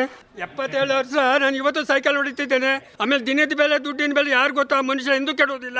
ಇವೆರಡು ಅರ್ಥ ಮಾಡ್ಕೊಂಡ್ರೆ ಮನುಷ್ಯ ಸುಖವಾಗಿರ್ತಾನೆ, ಸುಖವಾಗಿ ಸಾಯ್ತಾನೆ. ಹಿರಿಯರಾದ ರಂಗಶೆಟ್ಟರು ಬಹಳ ಒಳ್ಳೆಯ ಮಾತುಗಳನ್ನು ಆಡಿದ್ರು. ಅವರ ಮಾತುಗಳು ನಮ್ಮೆಲ್ಲರಿಗೂ ಕೂಡ ದಾರಿದೀಪ. ಅವ್ರು ಹೇಳ್ತಾ ಇದ್ರು, ನಾನು ಲೈಸೆನ್ಸ್ ಪಡ್ಕೊಂಡು ರೇಡಿಯೋವನ್ನು ಇಟ್ಕೊಂಡಿದ್ದೆ ಅಂತ ಹೇಳಿ. ಇವತ್ತಿಗೂ ನಾವು ಟಿ ವಿ ಇಟ್ಕೋಬೇಕು ಅಂತ ಅಂದರೆ ಅದಕ್ಕೆ ಚಂದ ಪಾವತಿ ಮಾಡಬೇಕು. ಪೇಪರ್ ಹಾಕ್ಸ್ಕೋಬೇಕು ಅಂದರೆ ಅದಕ್ಕೂ ಕೂಡ ನಾವು ಪ್ರತಿ ತಿಂಗಳು ಹಣವನ್ನು ತುಂಬಬೇಕು. ಇವತ್ತು ಉಚಿತವಾಗಿ ದೊರಕ್ತಾ ಇರತಕ್ಕಂಥದ್ದು ರೇಡಿಯೋ ಮಾತ್ರ. ಒಂದು 500ರಿಂದ 600 ರೂಪಾಯಿ ಕೊಟ್ಟು ಒಂದು ಒಳ್ಳೆ ರೇಡಿಯೋ ಕೊಂಡ್ಕೊಂಡು ಬಂದರೆ 15-20 ವರ್ಷಗಳ ಕಾಲ ನಮ್ಮ ಸಂಗಾತಿಯಾಗಿ ಅದು ಇರುತ್ತೆ. ಆಕಾಶವಾಣಿಯ ಕಾರ್ಯಕ್ರಮಗಳನ್ನು ಆಗಾಗ್ಗೆ ಕೇಳ್ತಾ ಇರಿ, ರೇಡಿಯೋವನ್ನು ಇಟ್ಕೊಂಡು ಅನುಕೂಲವನ್ನು ಮಾಡಿಕೊಳ್ಳಿ. ಇನ್ನು ನಮ್ಮ ಬಾನುಲಿಯ ಎಲ್ಲ ಕಾರ್ಯಕ್ರಮಗಳಿಗೂ ಕೂಡ ನೆರವಾಗ್ತಾ ಇರ್ತಕ್ಕಂಥವರು ಹಾಸನದ ಜೀವರಕ್ಷಾ ರಕ್ತ ಕೇಂದ್ರದ GS ಮೋಹನ್ ಅವರು ನಾವೆಷ್ಟೇ ದೂರದಲ್ಲಿ ಕಾರ್ಯಕ್ರಮ ಮಾಡಿದರೂ ನಮ್ಮ ಜೊತೆಗೆ ಬರ್ತಾರೆ. ಒಂದೇ ಒಂದು ಯೂನಿಟ್ ರಕ್ತ ಸಿಕ್ಕಿದ್ರು ಸಾಕು ಸರ್, ನಾನು ಬರ್ತೀನಿ ಅಂತ ಹೇಳ್ತಾರೆ. ಅದು ರಕ್ತಕ್ಕೆ ಇರುವಂತಹ ಮಹತ್ವ, ಅದನ್ನು ಅವರು ಅರ್ಥ ಮಾಡಿಕೊಂಡಿದ್ದಾರೆ. ರಕ್ತಕ್ಕೆ ಎಷ್ಟು ಬೇಡಿಕೆ ಇದೆ, ಬೆಲೆ ಇದೆ ಅನ್ನುವಂಥದ್ದನ್ನು ಈಗ ಮೋಹನ್ ಅವರ ಮಾತುಗಳಲ್ಲೇ ನಾವು ಆಲಿಸೋಣ. ಎಲ್ಲರಿಗೂ ನಮಸ್ಕಾರ. ಮೊದಲನೇದಾಗಿ ನಂದಿತಾ ಮೇಡಮ್ನ ನಮಸ್ಕಾರ ಹೇಳ್ತೀನಿ. ಮಹಿಳೆಯರು ರಕ್ತದಾನ ಮಾಡೋದೇ ಕಡಿಮೆ. ಜನವರಿ 21 ಶ್ರೀ ಶಿವಕುಮಾರ್ ಸ್ವಾಮೀಜಿಯವ್ರ ಬರ್ತಡೇ ದಿವಸ ಮೇಡಮ್ ನಿರೂಪಣೆ ಜೊತೆಗೆ ಬ್ಯುಸಿ ಇದ್ದು ಅವರು ಸುಸ್ತಾಗಿದ್ರು ಕೂಡ ರಕ್ತದಾನ ಮಾಡಿದರು. ಅದಕ್ಕೆ ನನಗೆ ಎಲ್ಲರ ಪರವಾಗಿ ಅವ್ರಿಗೊಂದು ಕ್ಲಾಸ್ ಮಾಡಿ ಅಂತ ಕೇಳ್ತೇನೆ. ಹಾಗೆ ಇವತ್ತು ನಮ್ಮ ಜಿಲ್ಲೆಗೆ ಬಂದರೆ ರಕ್ತದ ಅವಶ್ಯಕತೆ ಪಾಪ್ಯುಲೇಷನಲ್ಲಿ 1% ಬೇಕು ಅಂತ ಹೇಳ್ತೀವಿ. 19 ಲಕ್ಷ ಜನ ಇದ್ದೀವಿ. 1900 ಯೂನಿಟ್ಸ್ ಸರ್ವೆಗಳ ಪ್ರಕಾರ ನಮಗೆ ರಕ್ತದ ಅವಶ್ಯಕತೆ ಇದೆ. ಇದು ಸರ್ವೆ. ಆದರೆ ನಾನು ಇಲ್ಲಿ ಕೂತಿದ್ದಾಗಿಂದ ನನಗೆ ಫೋನ್ ಬರ್ತಾ ಇದೆ. ನಾನು ಚೇತನ್ ಗುರೂಜಿಗೆ ದಯಾನಂದ್ ಸರಿಗೆ ತೋರಿಸ್ತಾ ಇದ್ದೀನಿ, ಡೆಂಗ್ಯೂ ಮಹಾಮಾರಿ ನಡೀತಾ ಇದೆ. ಹೆಂಗೆ ಅಂತಂದರೆ ಇವತ್ತು ಇದೇ ಹರೀಶ್ ಅಣ್ಣ ನನಗೆ ನೆನ್ನೆ ಕಾಲ್ ಮಾಡಿದರು, ಇಲ್ಲೇ ಓಡಾಡ್ಕೊಂಡಿದ್ದಾರೆ ಒಂಕರೊಳ್ಳಿ ಹರೀಶ್ ಅಣ್ಣ. ಅವ್ರ ಸ್ನೇಹಿತರಿಗೆ ಪ್ಲೇಟ್ಲೆಟ್ಸ್ ಬೇಕು. ಪ್ರತಿಯೊಬ್ಬರು ನಾನು ಆಕಾಶವಾಣಿ ಜೊತೆ ಗುರುತಿಸ್ಕೊಂಡು ನಂಬರ್ ಕೊಟ್ಟಿರೋದಕ್ಕೂ ಮತ್ತೊಂದಕ್ಕೂ ನನಗೆ ಕಾಲ್ ಮಾಡ್ತಾರೆ. ನಾನು ಒಬ್ಬ 1 ಯೂನಿಟ್ ರಕ್ತ ಕೊಡ್ಬೋದು, ಆದರೆ ಆ ವ್ಯಕ್ತಿ ಉಳಿಸೋದಕ್ಕೆ ನಿಮ್ಮ ನೆಂಟರಿಷ್ಟರು, ನಿಮ್ಮ ಸ್ನೇಹಿತರು, ನಿಮ್ಮ ಬಂಧು ಬಳಗದವ್ರು ಬಂದು ರಕ್ತ ಕೊಡಬೇಕು ಅಂತ ನಾನು ಏನು ಹೇಳಿದ್ರು ಅವ್ರು ಯಾರು ಮನದಟ್ಟು ಮಾಡ್ಕೊತಾ ಇಲ್ಲ. ಎಲ್ಲ ನನಗೆ ಕಾಲ್ ಮಾಡ್ತಾರೆ. ನಾನು ಈ ರಕ್ತನ ಒದಗಿಸೋಕ್ಕಾಗಲ್ಲ. ಜನರಲ್ಲಿ ಅವೇರ್ನೆಸ್ ಬರಬೇಕು. ಈಗ ರೈತರಿದ್ದೀರಾ ನೀವು, ಇವತ್ತು ನೋಡಿ ನಮಗೆ ಆಹಾರದ ಕೊರತೆ ಕಳೆದ 20 ವರ್ಷಗಳಲ್ಲಿ ತುಂಬ ಸಮಸ್ಯೆ ಇತ್ತು. ಆಹಾರ ಉತ್ಪತ್ತಿ ಕಡಿಮೆ ಇತ್ತು. ಇವತ್ತು ನಾವು ಆರ್ಗ್ಯಾನಿಕ್ಕು ಮತ್ತೊಂದು ತುಂಬ ಬುದ್ಧಿವಂತರಾಗಿ ವೈಜ್ಞಾನಿಕವಾಗಿ ಆಹಾರನ ಹಿಂಗೆ ಬೆಳೀತಾ ಇದ್ದೀವಿ. ಅದೇ ರೀತಿ ನಾವೆಲ್ಲ ಜನನೂ ತಿಳ್ಕೊಂಡು ರಕ್ತದಾನ ಮಾಡಿದರೆ ಈ ಸಮಸ್ಯೆನ ನಾವು ಬಗೆಹರಿಸ್ಬೋದು. ದಯಮಾಡಿ ನಾನು ಯುವಕರಲ್ಲಿ ಮತ್ತು 50 ವರ್ಷ ಒಳಗೆ ಇರ್ತಕ್ಕಂಥವ್ರಲ್ಲಿ ಕೇಳೋದು ರಕ್ತದಾನ ಮಾಡಿ ಅಂತ. ರಕ್ತದಾನ ಮಾಡೋದ್ರಿಂದ ನಿಮ್ಮ ಆರೋಗ್ಯ ಮೊದಲು ಚೆನ್ನಾಗಿರುತ್ತೆ. ಈಗ ನೋಡಿ, ರಕ್ತದಾನ ಮಾಡೋದು ಒಂದು ಸಣ್ಣ ಕೆಲಸ, 4 ನಿಮಿಷದಲ್ಲಿ ಮುಗಿದೋಗುತ್ತೆ. ಆರೋಗ್ಯವಂತರು 18 ವರ್ಷ ಮೇಲ್ಪಟ್ಟವರು, 50 ವರ್ಷದ ಒಳಗಡೆ ಇರ್ತಕ್ಕಂಥವ್ರು, ಯಾವುದೇ ಶುಗರು, BP ಮತ್ತೊಂದಕ್ಕೆ ಏನೇ ಟ್ಯಾಬ್ಲೆಟ್ ತಗೊಳ್ತಾ ಇರ್ತಕ್ಕಂಥವ್ರು ರಕ್ತದಾನ ಮಾಡ್ಬೋದು. ದಾನದಲ್ಲೇ ಶ್ರೇಷ್ಠ ದಾನ ಅಂದರೆ ರಕ್ತದಾನ. ಯಾವಾಗಲೂ ಹೇಳ್ತೀನಿ ಕೇಳಿ, ದಾನ ಮಾಡಬೇಕು ಅಂತ ಮನಸ್ಸಲ್ಲಿ ಬಂದರೆ ಮೊದಲೋಗಿ ಮಾಡಿಬಿಡಿ. ಇನ್ನೊಬ್ರಿಗೆ ಹೇಳ್ತೀನಿ ಅಂದರೆ ಅಷ್ಟೊತ್ತಿಗೆ ನೆಗೆಟಿವ್ ಥಾಟ್ ಸ್ಟಾರ್ಟ್ ಆಗ್ಬಿಡುತ್ತೆ. ನಾನು ರಕ್ತ ಕೊಡಬೇಕು ಅಂದರೆ ಇನ್ನೊಬ್ಬ ಹೇಳ್ತಾನೆ, ನೀನು ಯಾಕೆ ಕೊಡ್ತೀಯಾ, ಸಣ್ಣಕ್ಕಿದೆಯಾ, ನೀನು ಜಮೀನಲ್ಲಿ ಕೆಲಸ ಮಾಡ್ತೀಯಾ, ಹೊಲದಲ್ಲಿ ಕೆಲಸ ಮಾಡ್ತೀಯಾ, ನಿನಗೆ ರಕ್ತ ಕೊಡೋಕ್ಕಾಗುತ್ತಾ ಅಂತ ಇಷ್ಟೆಲ್ಲ ಸಮಸ್ಯೆ ಅವನೊಳಗೆ ಹುಡ್ಕೊಬಿಡುತ್ತೆ. ಅದನ್ನೆಲ್ಲ ನಿರ್ಮೂಲನೆ ಮಾಡಬೇಕು ಅಂತಲೇ ನನಗೆ ವಿಜಯ ಅಂಗಡಿ ಸರ್ ಒಂದು ಒಳ್ಳೆ ಅವಕಾಶ ಮಾಡಿಕೊಟ್ರು. 8 ಹಳ್ಳಿ ಧ್ವನಿ ಕಾರ್ಯಕ್ರಮದಲ್ಲೂ ರಕ್ತದಾನಕ್ಕೆ ಅವಕಾಶ ಮಾಡಿಕೊಟ್ರು. ಅದಕ್ಕೆ ನಾನು ಬರ್ತಾ ಇದ್ದೀನಿ. ಹಳ್ಳಿಲಿ ಹೋಗಿ ಈ ಅರಿವು ಮೂಡಿಸ್ಬೇಕು ಅನ್ನೋದು ನನ್ನ ಉದ್ದೇಶ. ಇವತ್ತು ಒಬ್ಬ ಮಗ ತಾಯಿಗೆ ರಕ್ತ ಕೊಡೋಕೆ ಬರ್ತಾ ಇಲ್ಲ, ತಂದೆಗೆ ರಕ್ತ ಕೊಡೋಕೆ ಬರ್ತಾ ಇಲ್ಲ. ಅವನೇನು ಹೇಳ್ತಾನೆ ಅಂದರೆ, ಸರ್ ನಾನು ಜಮೀನಲ್ಲಿ ಕೆಲಸ ಮಾಡ್ತೀನಿ ಸರ್, ನನ್ನಲ್ಲಿ ರಕ್ತ ಇಲ್ಲ ಸರ್, ಇಲ್ಲಿ ಯಾರ ಕೊಡೋರಿದ್ದಾರೆ ಸರ್, ನಾನು ದುಡ್ಡು ಕೊಡ್ತೀನಿ ಸರ್ ಅಂತಾನೆ. ರಕ್ತನ ದುಡ್ಡಿಗೆ ತರೋಕ್ಕಾಗಲ್ಲ, ರಕ್ತನ ಕೃತಕವಾಗಿ ತಯಾರು ಮಾಡೋಕ್ಕಾಗಲ್ಲ. ಆ ವ್ಯಕ್ತಿ ರಕ್ತದಾನ ಮಾಡಿದರೆ ಮಾತ್ರ ಆ ಜೀವಗಳನ್ನ ಉಳ್ಸೋಕ್ಕೆ ಸಾಧ್ಯ. ಹಾಗಾಗಿ ಇವತ್ತು ಇಷ್ಟೊಂದು ಪಾಪ್ಯುಲೇಷನ್ ನಮ್ಮಲ್ಲಿ 140 ಕೋಟಿ ಇದ್ದೀವಿ, 1% ರಕ್ತದ ಅವಶ್ಯಕತೆ ನಾವು ನೀಗ್ಸೋಕ್ಕಾಗ್ತಿಲ್ಲ. ಕಳೆದ 2 ದಿವಸದ ಹಿಂದೆ ವಿಜಯವಾಣಿ ಒಂದು ಮುಖಪುಟದಲ್ಲೇ ಒಂದು ಆರ್ಟಿಕಲ್ ಬರೆದಿದ್ರು, 60% ರಕ್ತದ ಅವಶ್ಯಕತೆ ಕಳೆದ ತಿಂಗಳಿಂದ ಇಲ್ಲಿಗೆ ಸ್ಟಾರ್ಟ್ ಆಗಿದೆ ಅಂತ. ಅದರಿಂದ ದಯಮಾಡಿ ವಿದ್ಯಾವಂತರಲ್ಲಿ ನಾನು ಕೇಳ್ಕೊತೀನಿ, ನಿಮ್ಮ ಮಕ್ಕಳಿಗೆ 18 ವರ್ಷ ತುಂಬ್ತಿದ್ದಂಗೆ ಅವಕಾಶ ಸಿಕ್ಕರೆ ವೋಟ್ ಮಾಡೋದಕ್ಕೆ ಕಳಿಸಿ, ಎರಡನೇದು ರಕ್ತದಾನ ಮಾಡೋಕ್ಕೆ ಕಳಿಸಿ. ಈ 2 ಮಾತು ಹೇಳ್ತಾ ನಾನು ಮಾತು ಮುಗಿಸ್ತೀನಿ. ರಕ್ತದ ಮಹತ್ವವನ್ನು ಕುರಿತು ಬಹಳ ಅರ್ಥಪೂರ್ಣವಾಗಿ ಮಾತನಾಡಿದಂತಹ GS ಮೋಹನ್ ಇವರಿಗೆ ಧನ್ಯವಾದಗಳು. ಪ್ರತಿ ಹಳ್ಳಿ ಧ್ವನಿ ಕಾರ್ಯಕ್ರಮದಲ್ಲಿಯೂ ಕೂಡ ನಾವು ಸಾಧಕರನ್ನ ಗುರುತಿಸಿ ಸನ್ಮಾನವನ್ನ ಮಾಡ್ತೇವೆ. ಅದರ ಜೊತೆಗೆ ನಮ್ಮ ಹಳ್ಳಿ ಧ್ವನಿ ಕಾರ್ಯಕ್ರಮಕ್ಕೆ ಕೈ ಜೋಡಿಸಿದವ್ರಿಗೂ ಕೂಡ ಈ ಗೌರವ ಸಮರ್ಪಣೆ ಅನ್ನುವಂಥದ್ದು ಇರುತ್ತೆ.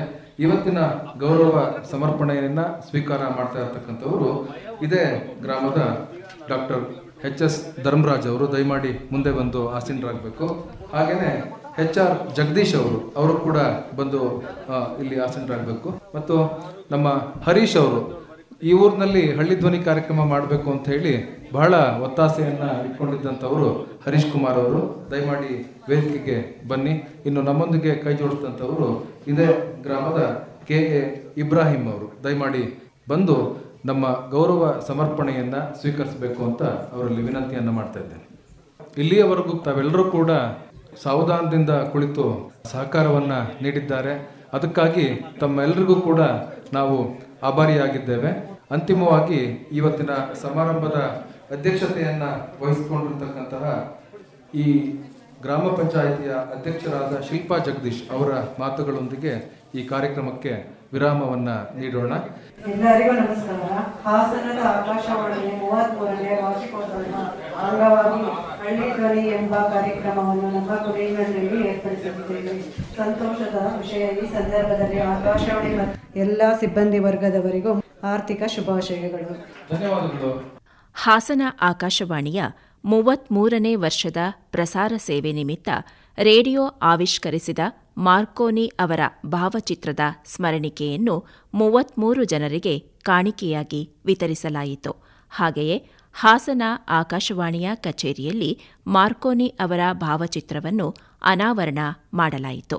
ಕುಣಿಗನಹಳ್ಳಿಯ ಶಾಲಾ ಮಕ್ಕಳ ಶಿಕ್ಷಣಕ್ಕೆ ಅನುಕೂಲವಾಗುವಂತೆ 8,000 ರೂಪಾಯಿ ಹಣವನ್ನು ಕಾಣಿಕೆಯಾಗಿ ಈ ಸಂದರ್ಭದಲ್ಲಿ ನೀಡಲಾಯಿತು.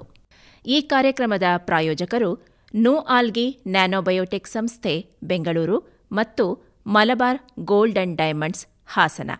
ಸಹಕಾರ ಶ್ರೀ ಧರ್ಮಸ್ಥಳ ಮಂಜುನಾಥೇಶ್ವರ ಆಯುರ್ವೇದ ಆಸ್ಪತ್ರೆ ಮತ್ತು ಮಹಾವಿದ್ಯಾಲಯ, ತಣ್ಣೀರುಹಳ್ಳ, ಹಾಸನ. ಜೀವರಕ್ಷ ರಕ್ತನಿಧಿ, ಹಾಸನ. ಡಾಕ್ಟರ್ ಶಿವಪ್ರಸಾದ್ ಕಣ್ಣಿನ ಆಸ್ಪತ್ರೆ, ಹಾಸನ.